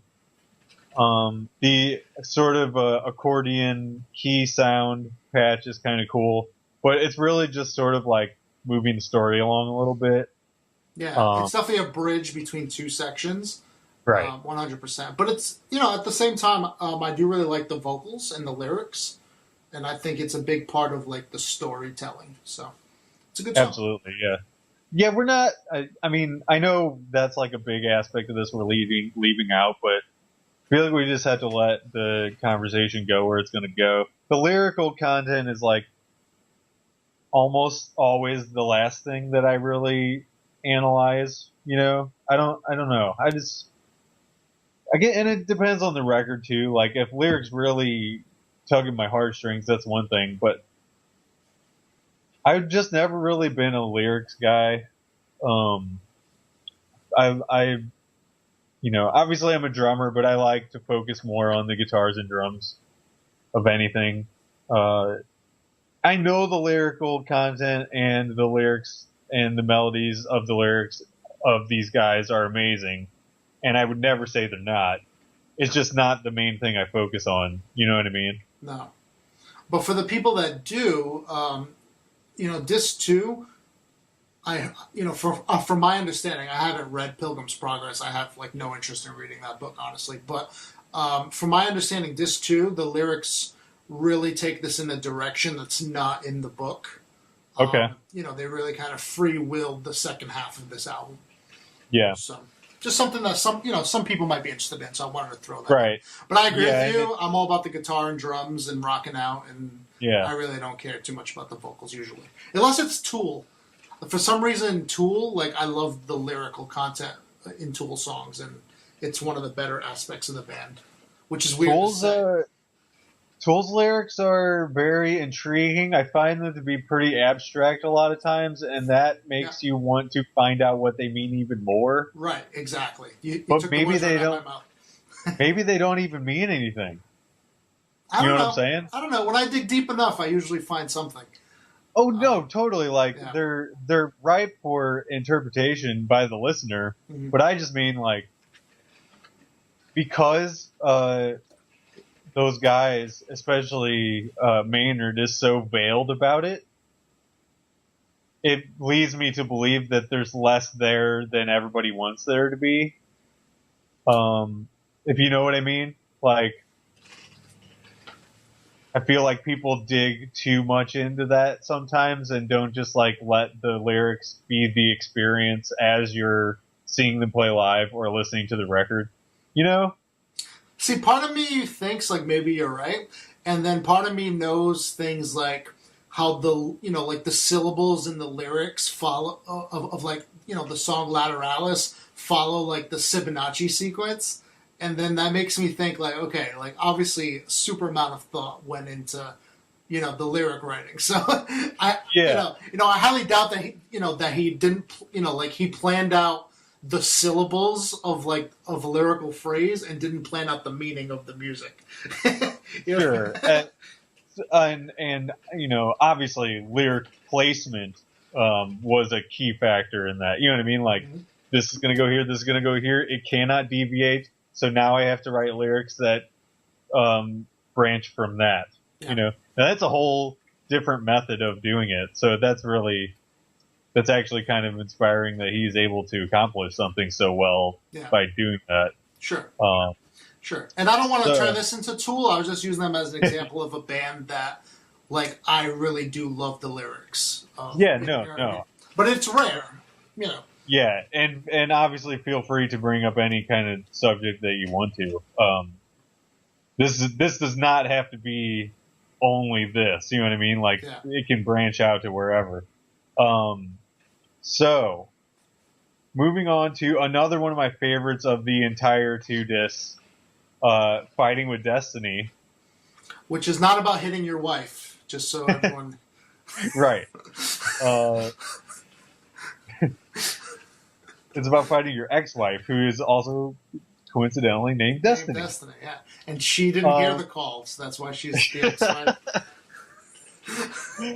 ex-wife. Okay, so this, obviously, I kind of alluded to this, but it's a major highlight for me. Neal and Mike are doing great vocals in this. Lots of great Mike drum stuff, and a strong, creepy chorus. I don't know. I love the metalness of this song. I think I even texted you at some point that I was super digging the song one day, and I was like, Delbo! Fighting with Destiny, holy shit. Yeah.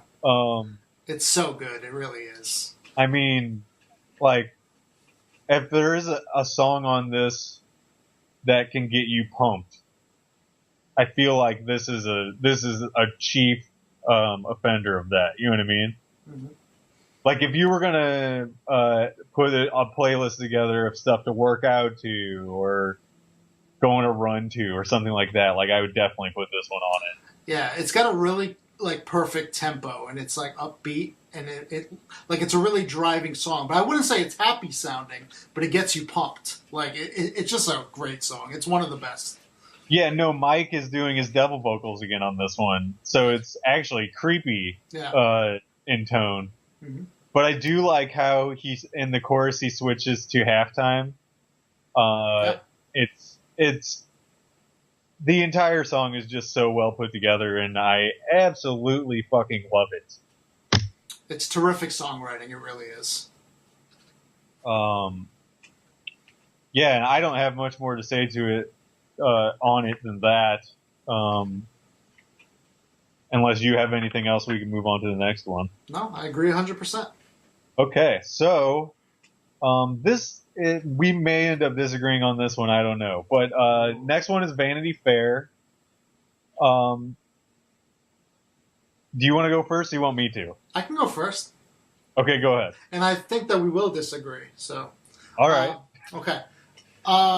Believe it or not, this is one, if not my favorite song on this album.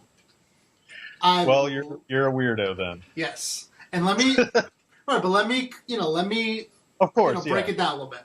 So a couple elements of this song. Okay, number one, that Cardboard People is like the catchiest fucking. Like sometimes I can't sleep because I'm in my brain singing Cardboard People while I'm trying to fucking sleep. Right, so it's like the catchiest thing ever. And then the song is just fun. Like I love the circusy kind of aspect to it. Okay. It definitely has this kind of like going to the fair, like clownish circus thing that I really like. I love Randy George's only vocal contribution in the entire album is in this song, which is excuse me. Pantry. Yeah, Panticle Pant. Oh my god, I say that every fucking time. My wife's like, "Where's this?" I'm like, "It's in the Panticle Pantry, obviously." So like, does she respond Panticle what? Pentacle what? Yeah. Fuck, dude, I love that. I mean, that 20-second piece is my favorite moment in the entire album. Like, I love this song. And then I love when the song ends and they just jump into into this double time circusy thing, to end it. Like, it's almost like a joke, like added into the song, but it's just great. And then live, it was played fantastically, and Neal put on the silly hat mask thing to like and he just had this jester kind of vibe, and I just loved it, dude. I think it's super catchy, well played, and just puts you in a great mood. So did you like it that much before you saw them perform it, or did that help it, or was it a whole two separate things? That helped it, but like I loved it from my first listen, which was a single, right? Like even before the album came out. I thought it was fantastic right off the bat. Yeah, there's a lyric video. Yeah, it encompassed like what was weird about the Neal Morse Band. Like nobody else would do this song, but they just pull it off. And I'm sure you disagree. I got a feeling that you don't like this song nearly as much as I do. But go ahead. Well, yeah, that I don't, but I don't think it's maybe just not my thing. Like, I think it fits because this is an album, technically two or whatever, where they took chances and they did crazy stuff that, like you said, only they can kind of pull off, and it works. But even on repeat listens, it's still kind of a what the fuck moment of the record for me. It pulls me out of the experience a little bit. I don't know if that makes sense or not, but it's sort of like so left field that I'm like, what? And maybe like, I don't know. It might be like a little too weird Beatles for me.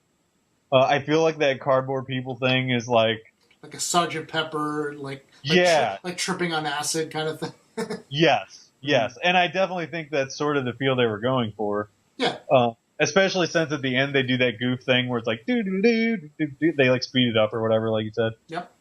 Um, So let me ask you: do you think it's more left field than "Hey Ho, Let's Go"? Because to me, that's the song that's way out there on this album. no, I think this is weirder than Hey Ho, but they're on sort of the same level. Mm-hmm. I think Hey Ho is more rock and roll like jammy, and this is more just like you said, like circusy. Mm-hmm. And I'm just scared of clowns. Good answer. No, good answer. I think sometimes it feels like they're okay. So underneath albums, there's sort of like a skeleton sometimes of like, okay, this is our epic moment of this disc. This is our Ways of a Fool. Sure. This is our I Got to Run. Like, there's sort of a underneath lineup of like, okay, we have to go to certain moods. Let's sort of plan out where we go to those moods. I feel like this was like a slot where they were like, okay, we have to get kind of weird and crazy, so let's make a circusy type song, Mm-hmm. and that's fine, and like where it is in the album, it fits, I guess. But for me, it just sort of pulled me out a little bit, and it's just not my thing. So that's not taking anything away from it, really. It's just not really what I'm into, Yeah.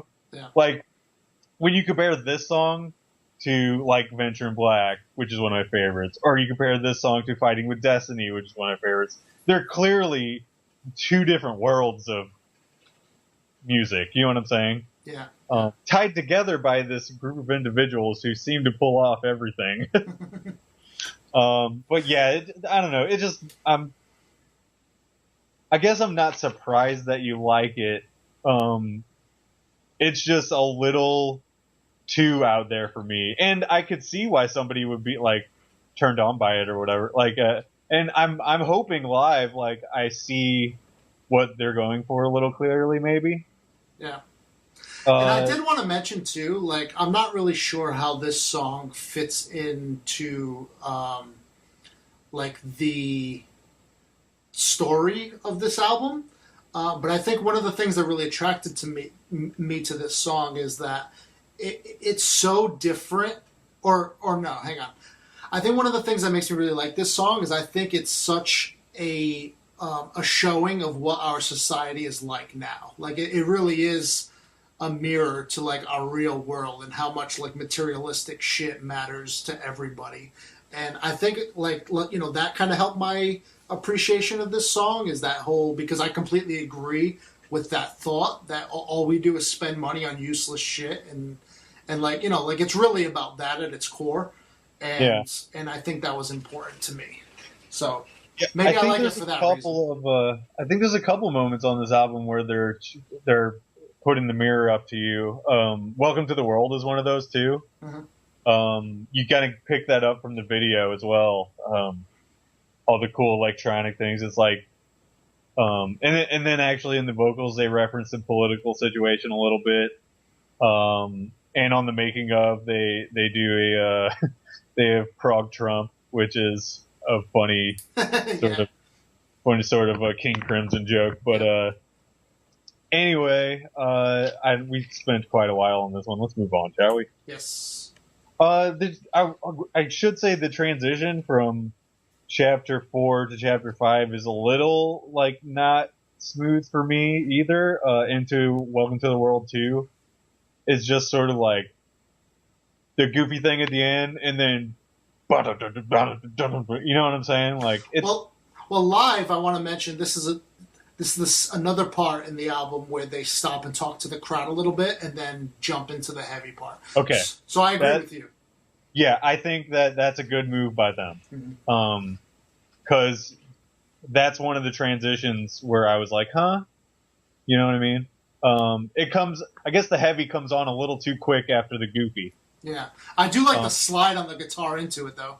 Like it starts that is slide. Sweet. Yeah. I mean, Eric is still throwing tasty shit all over the place, and we haven't mentioned him in a while, but he's there all the time, and he's his tone is unbelievable too. Yeah, just a blanket statement that the guitar playing of this album is just fucking fantastic. Yeah, exactly. I can't think of a single note on the guitar where I'm like, I don't know if I like that note. Like it's perfect. But anyway, moving on. So we've moved on to the chapter 5, the final chapter, the longest grouping of songs, 30 minutes and 37 seconds, tracks 6 through 11, starting with Welcome to the World 2. Not the most imaginative song title, but it's a heavy one. It's very heavy. Got a jungle sort of tom beat, which Mike loves to do, and I love to listen to it. For sure. Where are you on Mike's vocals on this song? I think he did a fantastic job.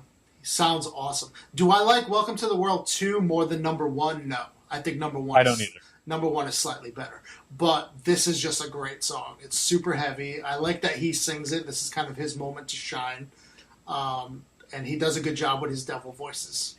I also heard that his vocal parts were produced by Jeff, the singer from Sons of Apollo. So I guess it's worth mentioning that Mike recorded all his vocals for this album, like in a hotel room, and then Jeff was just kind of like producing it.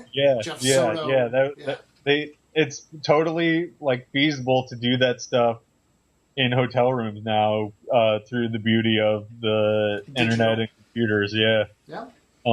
Recording is definitely different. They sound really good too. It doesn't sound like he's not in the studio. You know what I mean? Mm-hmm. So well done, Jeff. Yes, Jeff did a good job.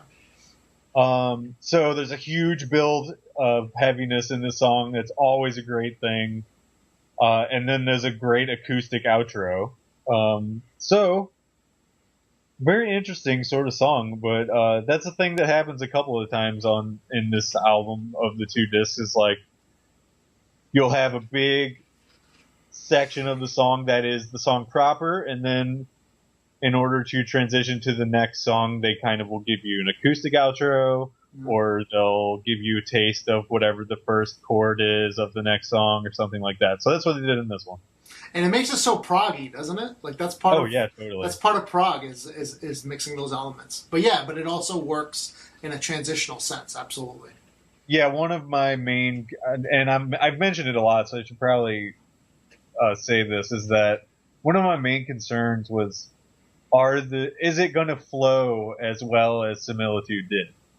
And I said from the get that I wanted to judge this album based on its own merits, and I did, but at the same time, like, Similitude flowed almost perfectly, to where you said earlier, like, disc 1 feels like one song. So I was hoping that they'd be able to pull it off even 90% as well. You know what I mean? And I feel like for the most part they did. There's very few moments where I'm like, eh. So a very high batting average. Moving on to track 7, Element of Fear. You want to give your thoughts on this one first? Love this song. I love this song, dude. Even the intro, like it starts with guitar, but it's like the 7-string, and it sounds like there's even like an octave low thing on it and a flanger, and it just makes this really dark, creepy, evil sound. And then I just love how evil, but like it's evil in almost like an old like 1950s detective movie like kind of thing. You know what I mean? Yeah. And then Eric singing on it is fantastic, and it's just a great song. And the way I don't even know what else to say about it. It's just this dark, evil song, and it has this really long, extended guitar solo, if I remember correctly, if I'm not confusing it with another track. No, it's this one. It's this one. Yeah. So fantastic guitar solo. I want to say at the beginning that also is a flangered bass a little bit too. Yeah, but watching it live, it's done by Eric. So I think it's just the 7-string with like an octave pedal and the flanger. Oh, great. Yeah, because it's all guitar done. Yeah, maybe that's a different song that Bill is or that Randy is doing that on the DVD thing, because he's like talks about how he's going to try to use a different bass thing. Mm-hmm. So I'm confusing songs probably, but anyway, yes, very cool instrumental section on this one, reminiscent of the battle from Similitude. Bill's vocal over the acoustic is fucking phenomenal, and you get stabs of heavy riffs in between his vocal parts, which is an interesting thing. You know, you don't expect them to come, and then it's like, oh shit, I just got stabbed. But it flows remarkably well. And I actually, in the intro episode to this podcast, where I kind of explained what, the plan for the podcast is going to be moving forward, I used Element of Fear. Some quotes of Element of Fear. So obviously I like it. I think it's worth mentioning, too, how the last song before, I don't know if we touched on this, ends with Neal saying Element of Fear and, like, a bunch of, like, delay and stuff on his voice, and it just kind of, like, blossoms into this song, which I thought was awesome. Yeah. Oh, yeah, it's great. Yeah. So, I guess we'll move on. Song number 8 on disc 2 is Child of Wonder. This is, in my opinion, a very laid-back tune. Total Neal song. Choruses are big with lots of vocal harmony stuff. I just thought this was a beautiful song. What did you think? Yeah, I think it's beautiful, too. I definitely don't think of it as a song on its own. Like, to me, this is a transition between Element of Fear and, like, The Great Despair. Yeah. But... yeah, I mean, it's a very well, it's got that singer-songwriter vibe again that we talked about earlier. And yeah, it's a great little piece. And, Neal does a great job singing it. So, not much more to say on that one, I guess. On to track 9, The Great Despair. Okay, so, another big highlight for me. Huge moment. One of the slower tempoed songs on the album. Obvious Floyd influence on this one. Very dark, dramatic song. I absolutely love Eric's vocals and guitar playing. It's a simple song in essence, but very powerful. But it is very strong. The solo and multiple layers towards the end of the song. The entire last section of the song really, really beef it up and make it very heavy. But it totally reminds me of something that would be on I guess The Wall would be a good comparison. Yeah. Being that it's dark and has this cool guitar sound on it that's very Gilmore-ish, I would say. Yeah. What do you have to say about Great Despair? I agree with everything you just said. I think it's one of the best songs on the album, and I think like the moment that it represents in the story is fantastic. But the highlight that I really want to hit home, and you touched on it already, is Eric's singing of that chorus. Like, holy shit, dude. Like, he just blows me away on this song with the way he sings that chorus. Like, just so dramatic and powerful. I mean, it soars. It really does. It does. It's, I feel like, and I know somebody else has already said this in an interview with the band, but, I feel like Neal is so giving with his, in this band specifically, with his doling out of vocal parts. 'Cause correct me if I'm wrong, but I believe Neal does the lion's share of the vocal melody work. As far as like compiling the lyrics and then where they're going to fit in the song. Like I think he demos everything out sort of, and then they add little things to it. But I think he's the guy who's sort of like, Eric, you should sing this song, or Mike, you should sing this song. Yeah.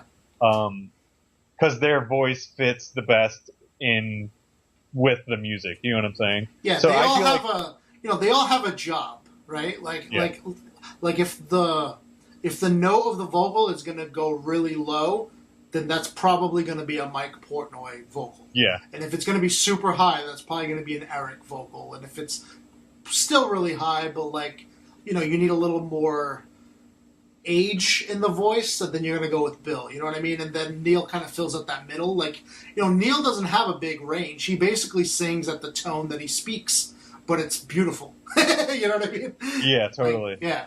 So I think depending on how it's written and where he imagines it going, and that's kind of a benefit to Eric. Just because his voice is so high, he's naturally going to have the more epic, powerful moments on the album, which is great credit to him. But he's going to steal those moments a lot of times, just because of his range.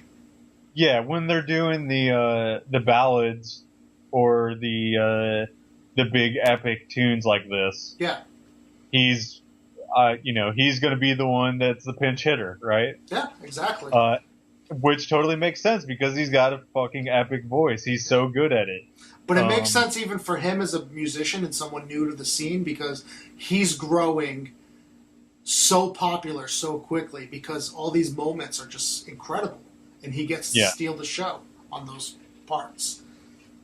Right. And, with it being almost the end of the show, the end of this album, you're going to leave with his imprint on your mind the strongest, I think. Yeah.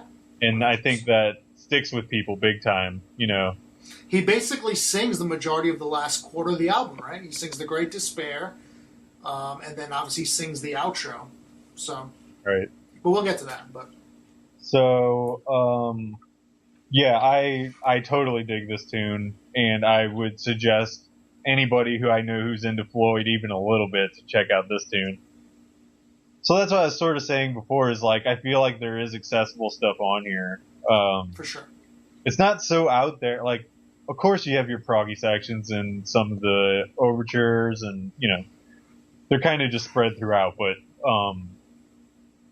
you have songs like this, which are so different and also accessible. So anyway, moving on to the album closer, A Love That Never Dies. No, you skipped one.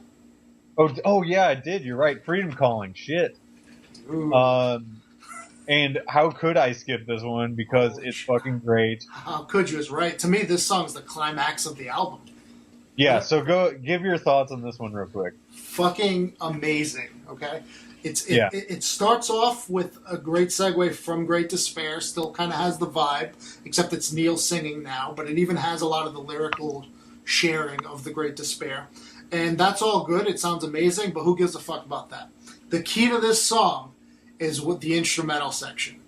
This is that Neal Morse, Transatlantic, Dream Theater, Rush, like it all just comes together for this unbelievable, musical section. Like this is a prog masterpiece. This is like the Dance of Eternity section of this album, and I think this instrumental is better than both overtures. Like they just kill this fucking piece of music, and it really is the climax before, like the last mellow song that kind of winds everything down. But holy shit, this song.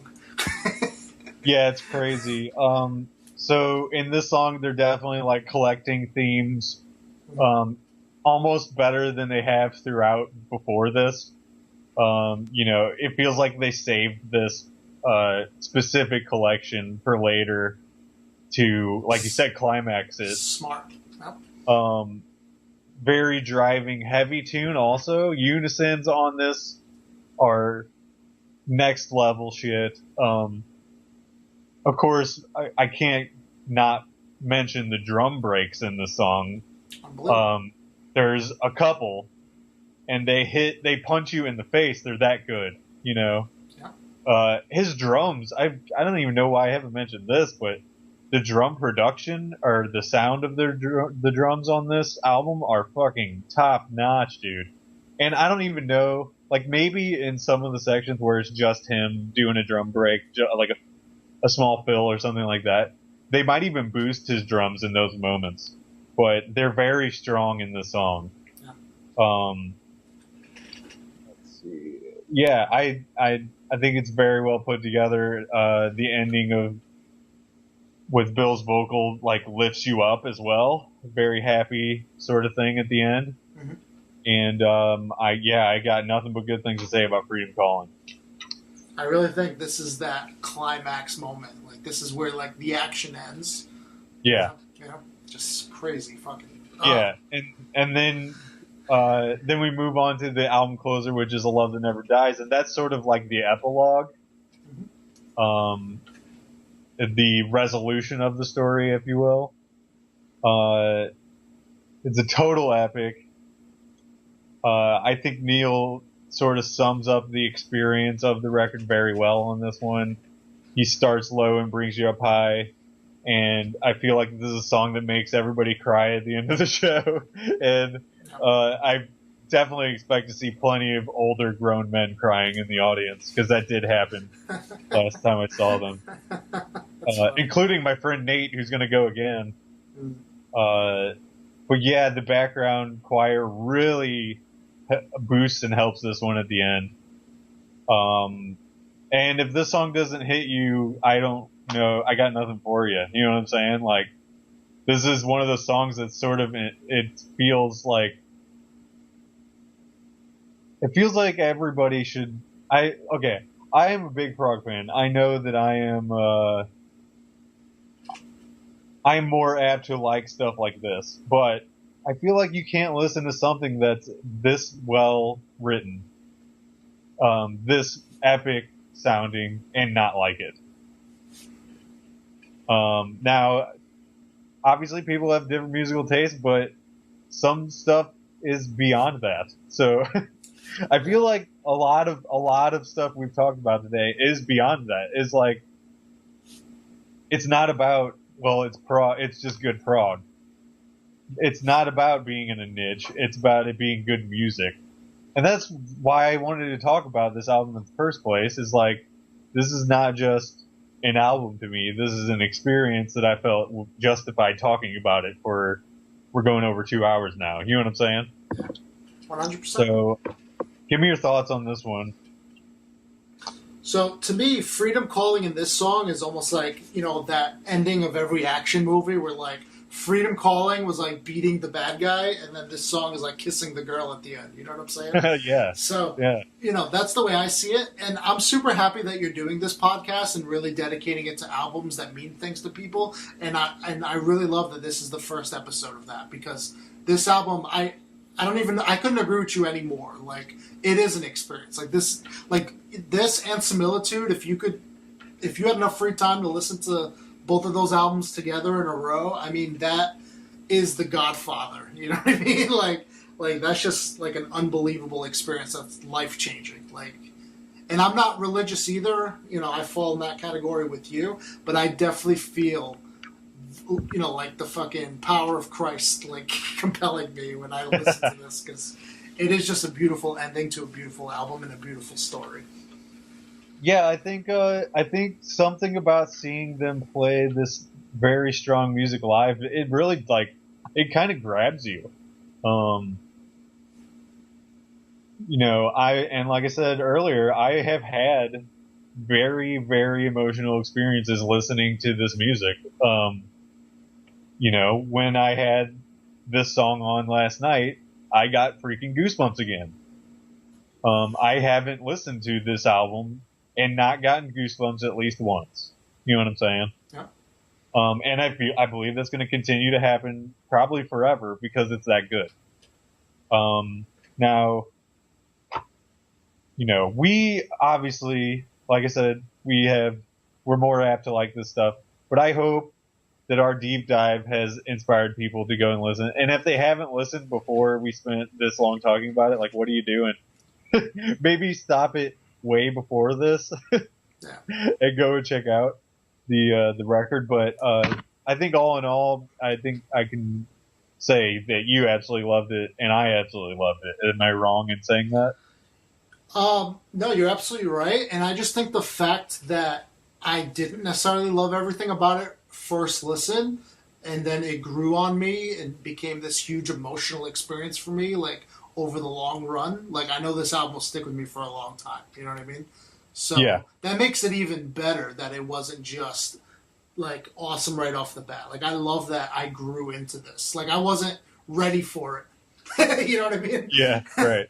So, yeah. Well, it's it has now been delivered to you. So I'm glad that you are. I don't know. I actually like sometimes that albums can be growers like that. You know, like not necessarily the best thing in the world the first thing you hear, but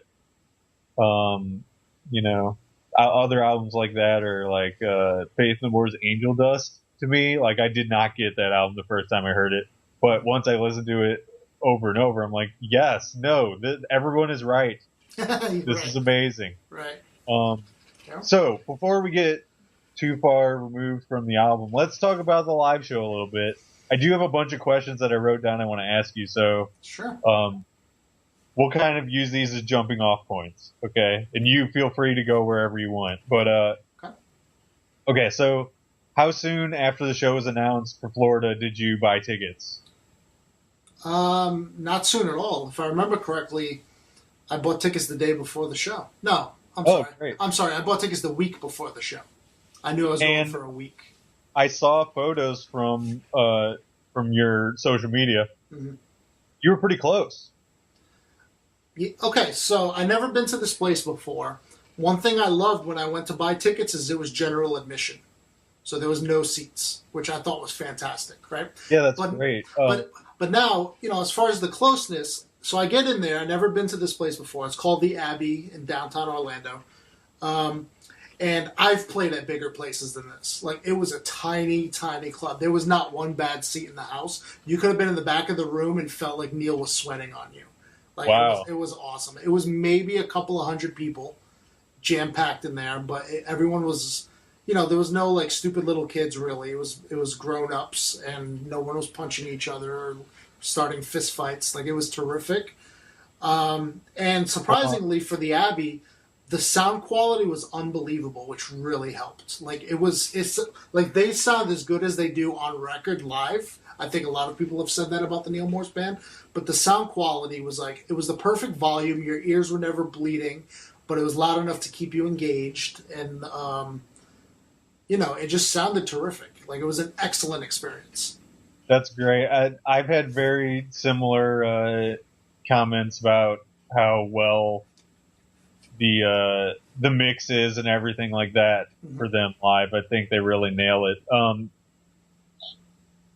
The guy who mixes the albums does the tours, which is fantastic. Oh, that's right. Yeah, which is fantastic because having someone with that much knowledge of the music, like he knows when a guitar solo's coming up and he can kind of jack up that fader or like, you know, like whatever it is that they do. Like he has intimate knowledge of the music, which I think definitely helps. You know, like even when they were doing harmonies, it's, you know, like he would raise the lead harmonies vocal above everyone else. So like it was mixed very much like the album, which was that's great. Terrific. I think back to your note about it being such a small show, I think that I've just like as you were saying it, I sort of thought about this. Is like they did that cruise. And then right before they got on the cruise, they did like a pre-party show. So I think that like since they were down in Florida and on that cruise and stuff, they knew they were going to be getting a few people that saw both of those shows before that. So like they're probably like, well, it's okay that it's a small venue because we already did the cruise and we played this other place in Florida. So, you know, we're probably going to get some repeat customers and maybe like, you know, if we tried to play Orlando at a medium-sized venue, it might not sell out. So let's just play it safe, especially since it's an early show. Like, they're kind of probably still working out the kinks a little bit. You know, you would think that, and they commented several times while talking, like, you know, we can't wait to get this tighter. But from my perspective, like there wasn't a single mistake like in the music. Yeah. So I don't know what the fuck they're talking about or what standard they hold themselves to. But me as a musician, I'd like to think I'm in tune to things not lining up correctly or hitting wrong notes. And there was none of that to me. Like they were professional as fuck. You know what I mean? That's a good sign. Yeah. I haven't mentioned this. I'll be seeing the show. I think the show is the 27th of this month. So only a couple weeks away, okay. And that'll probably be like the 15th to 20th show somewhere in there. So I think They should be super tight by that. Yeah. Yeah, they'll if they were as tight as you say they are on like the third show that they did. Yeah. Okay, so who did you go to the show with? The wife. No kids? No kids. So interestingly, the last time Dream Theater came to Orlando during the Astonishing tour, we had like a like a Dream Theater fan meetup. Right. That was on there. And surprisingly, a lot of those people came to this show. So it was really like a family event. Like when we were standing outside and like at the restaurant next door that we kind of all had dinner at, like it was pretty cool, to see a lot of familiar faces. You know what I mean? But with that said, I actually felt like a newbie Neal Morse fan at this show because there was people with like Testament band T-shirts on, or a Testament tour T-shirts on and stuff like that. And Testimony. I'm sorry. What am I saying? Testament? Yeah, no Testament. Yeah, the thrash band. Yeah, Testament didn't open. Testimony. Yeah, there was people with Testimony shirts on from that tour, and the age I would say was definitely more in like 40 to 60 range. Like I actually felt like one of the younger people in the crowd. There was a kid who came with his dad, and he sat right in front of me, and he was, he looked like he had a great time, and that was awesome to see. I love to see Prague continuing into the future, you know what I mean? But yeah, like it was definitely an older crowd, very respectful.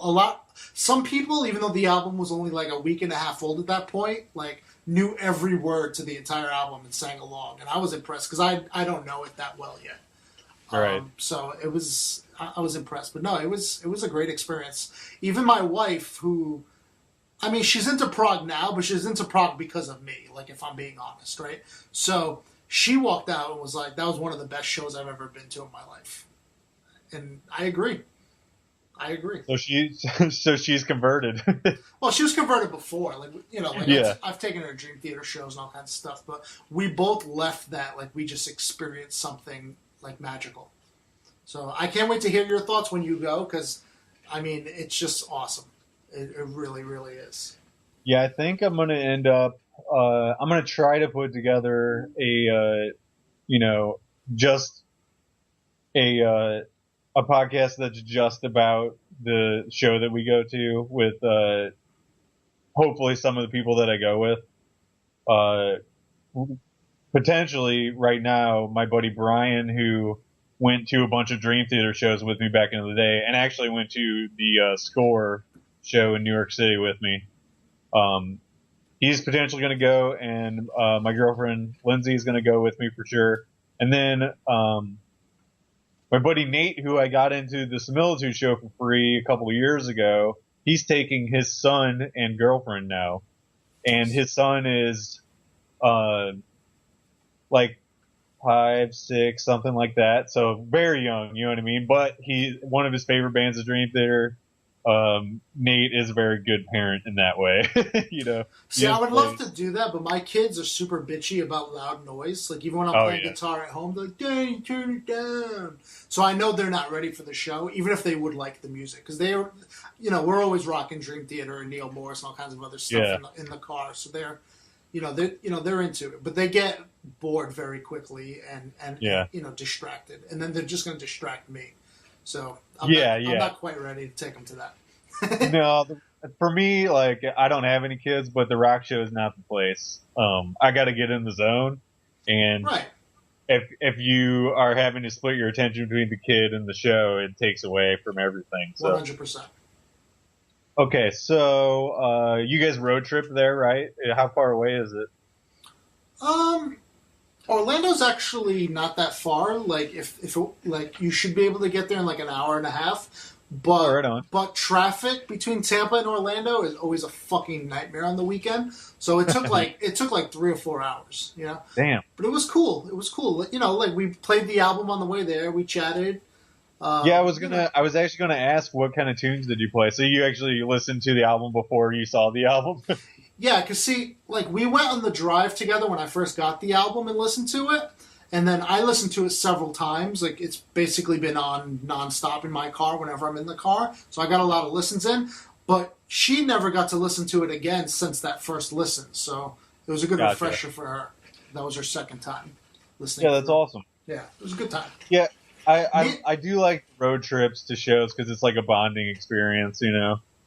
I mean, I gotta say, and it sounds corny, but like me and my wife are like best friends.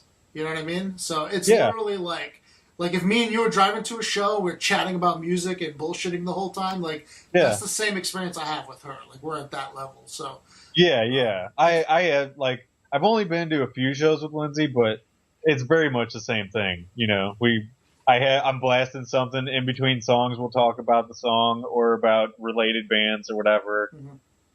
What the show is going to be like and that kind of thing. Am I going to fall asleep? Because I work overnights, like it makes my schedule insane. So when we went to see Opeth, I actually, like, I'm not ashamed to admit this at all. Like I got tired because I was sitting down. You know what I mean? And their light show is very moody and dark, and I'm like, fuck, I'm definitely falling asleep. Yeah. Not that I don't like Opeth, it's just I was very, very tired that day. Anyway, do you drink at shows or no?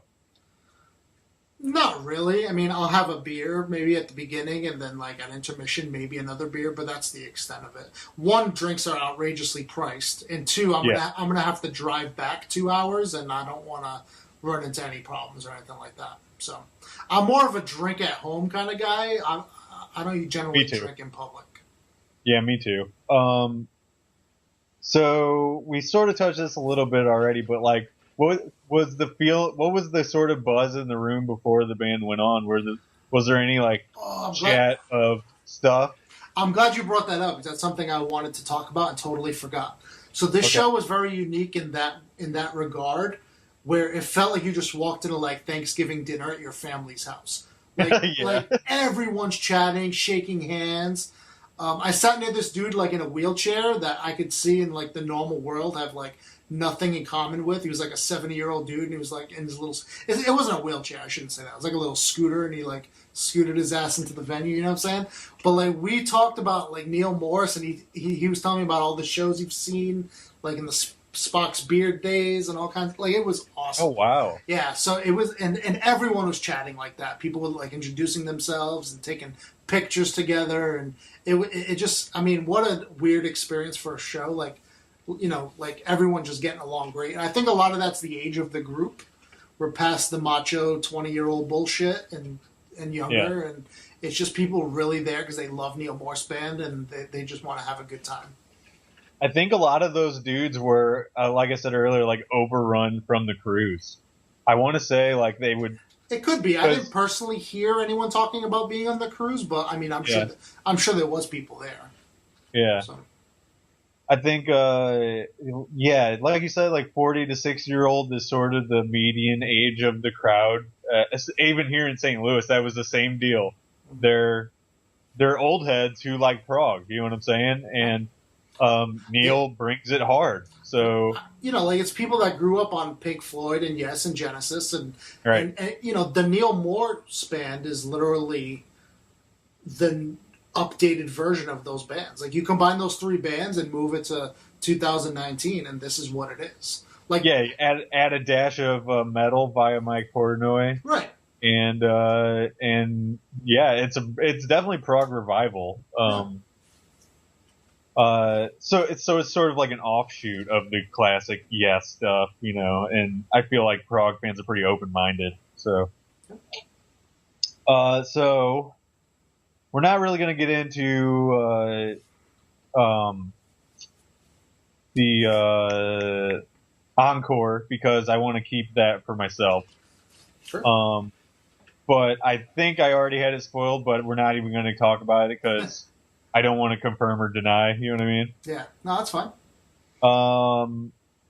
You said there were costume changes again, right? Yes. So I'm looking forward to that. During Similitude, he had the sloth, and he had the sloth mask. So I'm very interested to see what kind of weird shit they do again. I can't remember very many bands that I have seen live that do that kind of stuff. Theatrically, I mean, like Slipknot, I saw them who knows how many times back in, you know, when I was a kid or whatever. And that's a different sort of thing than Neal is doing, I think. Oh yeah. This is more like a play, sort of. Yeah, But this they're all definitely, playing the even music. this, yeah, like even the sound of the concert and everything, it definitely had this Broadway musical vibe to it, but like Yeah, super excellent, playing obviously. But it's got more in common with a production of a Broadway show than it does a Slipknot concert by far. right. You know, So so you said it was a pretty small venue. Did they have any room for the video element, or was it did it not allow for that element of the show? what do you mean, like videoing the concert? No, like they have screens up behind them sometimes that play story elements. Yeah, so they did have that, but it a couple things on that. Number one, the setup of it was awful. They couldn't figure it out. So because of that, like the show actually started like 45 minutes late Oh wow! because they couldn't figure out how to set up the projector. In the end, they set it up under Neal's keyboard facing the screen in the background, and it was kind of cool, but like there was so much shadows because obviously Neal's running back and forth the whole time. So Right. it was set up in front of him. So every time Neal passed, his shadow would cover the screen. And like one of Portnoy's like cymbal stands was like in the shot the entire time. So I mean, they should figure that shit out a little better. Hang that projector from the ceiling or something. But that was Yeah, kind of a nightmare. in such a small venue, that's just It was that. hard. Yeah, It was hard. So yeah. So with that said, I mean it didn't add much to the story for me because it was so poorly done. But it didn't matter because it was such a crazy epic situation that it really has no relevance, really. okay, great. So it didn't take away from anything. No. So you said there was some stage banter. Is there any kind of tidbits you can remember of that are of note, or would that be spoiler territory? Or No, that wouldn't be spoiler territory, and anyone who knows Neal Morse probably won't be shocked by this statement. But their kindness and humbleness like really comes across. Like there was a part of the show where Neal asked for like the house lights to be turned on because like he wanted to see the fans and like like he'd high five people as they were playing because the stage was so low and stuff. So there was nothing that they said specifically really jumps out at me as being like this epic moment, but their kindness and their humbleness really was even more reaffirmed than when I thought before, which I already had that feeling. You know what I mean? So it was just that. Like they were just so nice, and even though it was a small place, and they probably barely made enough money to buy like Chinese food that night and shit like that, yeah, they would just seem so grateful and so happy to be there. I remember Mike saying like, I just got off the cruise and I'm trying to get my sea legs back under me, but I'm so happy to be here playing this amazing album for all of you guys. Just statements like that like happen once in a while, and it was just so great to see. that's great. Yeah, I think they're all pretty stoked to be on the final stage of the album cycle. It's like you put all this time and effort over the course of a couple of years now. They've been working on this in some form or fashion, Yeah. And they're finally in this stage where they get to go out and share it with everyone, like us, and see our smiling faces and see us crying when we're supposed to be crying and all that kind of stuff. I've, in my experience of seeing Mike play numerous shows over the year, he's always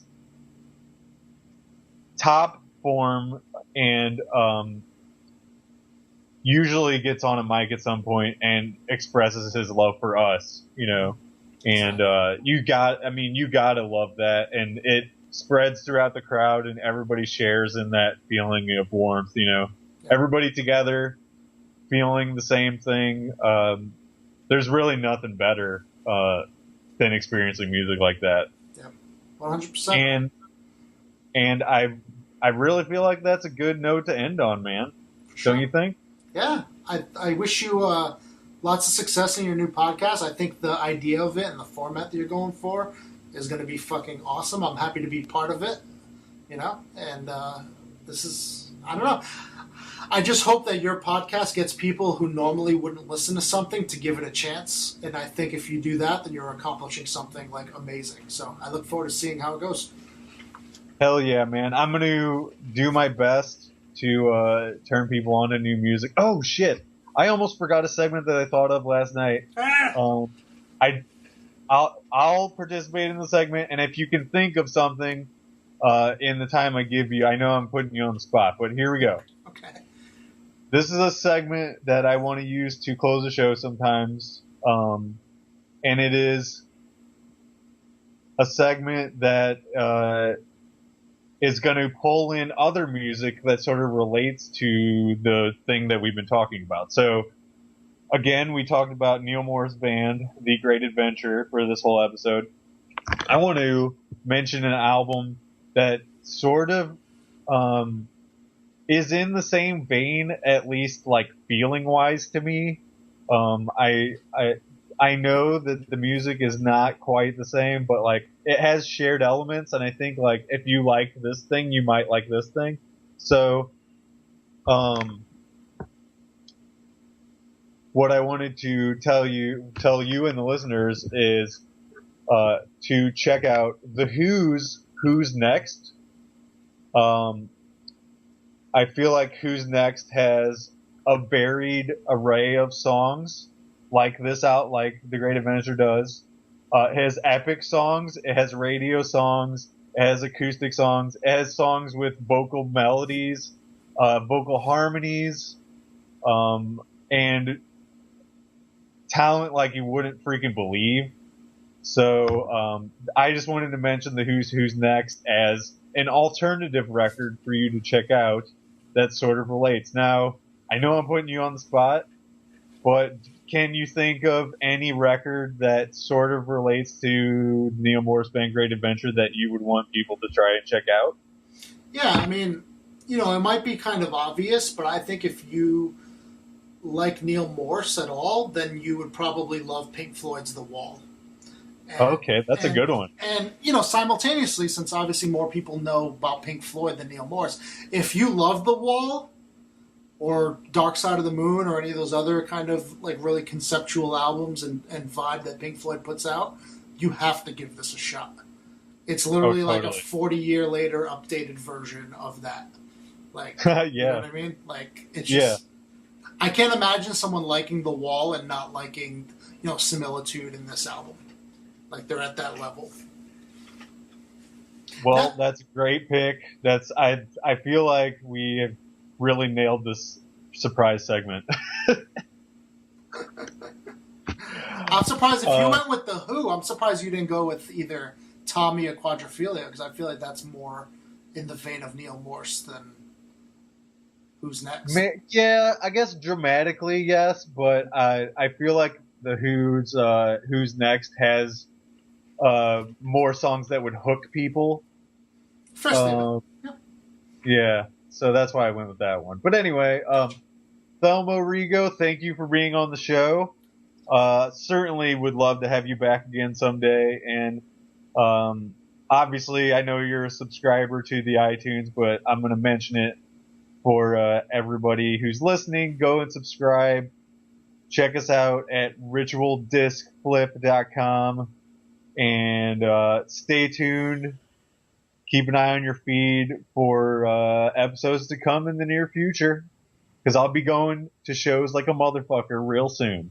Nice. I'm going to check this out, Thelmo. I have Neal Morse Band coming up. Exactly a week later, Metallica in Kansas City.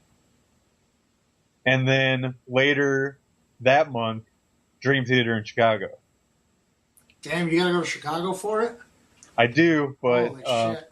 I'm also going to that with friends, so I feel like it'll be worth it to see Metropolis too. So can I mention real quick something? Yes. My friend's girlfriend, she coordinated with me and bought him a plane ticket from Boston to fly down here and go to the 2 Dream Theater shows with me that I'm going. So he's going to stay with me for like 3 days. And she surprised him with that on Valentine's Day. And I'm just super pumped. So one of my best friends is flying down. We're going to catch the Orlando show April 24th, and then I think the St. Pete show on the 26th. And it's just going to be killer. So hang out with my boy for 3 days. Go to 2 Dream Theater shows back to back, and just kill it. So Dude, I'm super looking forward. That's super badass. And if you want to review those shows with me on here, you're absolutely welcome to do that. Absolutely, man. Absolutely. That's going to be fun. Okay. So, now we are officially closing the show. Thank you again, Thelma, for being on the show, and I will see you again soon. Later. Well, that does it for episode 1. Hope you guys enjoyed our interview. I know it was long. Not every episode will be that long, I promise. It just necessitated being that long because it's a double album. Thelma and I really like to get into all the details, and we had a show review packed into this episode as well. So that's why it ended up being as long as it was. I hope you guys enjoyed the ride. I hope it didn't feel like as long as it was. I just look at the number of the length of the track and it gives me agita. So, anyway, I hope it was entertaining. I hope you guys are inspired to go and check out the record. If you haven't by now, I don't understand why. Clearly, we thoroughly enjoy it, and we think you might too. So go and do that, please. Like I said, you can find 4 of the songs on Neal Morse's YouTube. And let's see here. At Ritual Disc Flip on all the socials. I would love to hear feedback from you guys. Anything at all. Comment suggestions, etc., etc. And give us a nice rating on iTunes or your podcast listening place of choice. Apple Podcasts, I should say. Thank you again for listening. I promise to make episodes as frequent as I can. I am going to be pretty relaxed about that. I think I'm going to focus on making shows that count and not just putting out a weekly show to put out a weekly show. That's something I learned from my old podcast that maybe I should chill out on. So, again, thank you all for listening, and I'll see you next time. Bye-bye.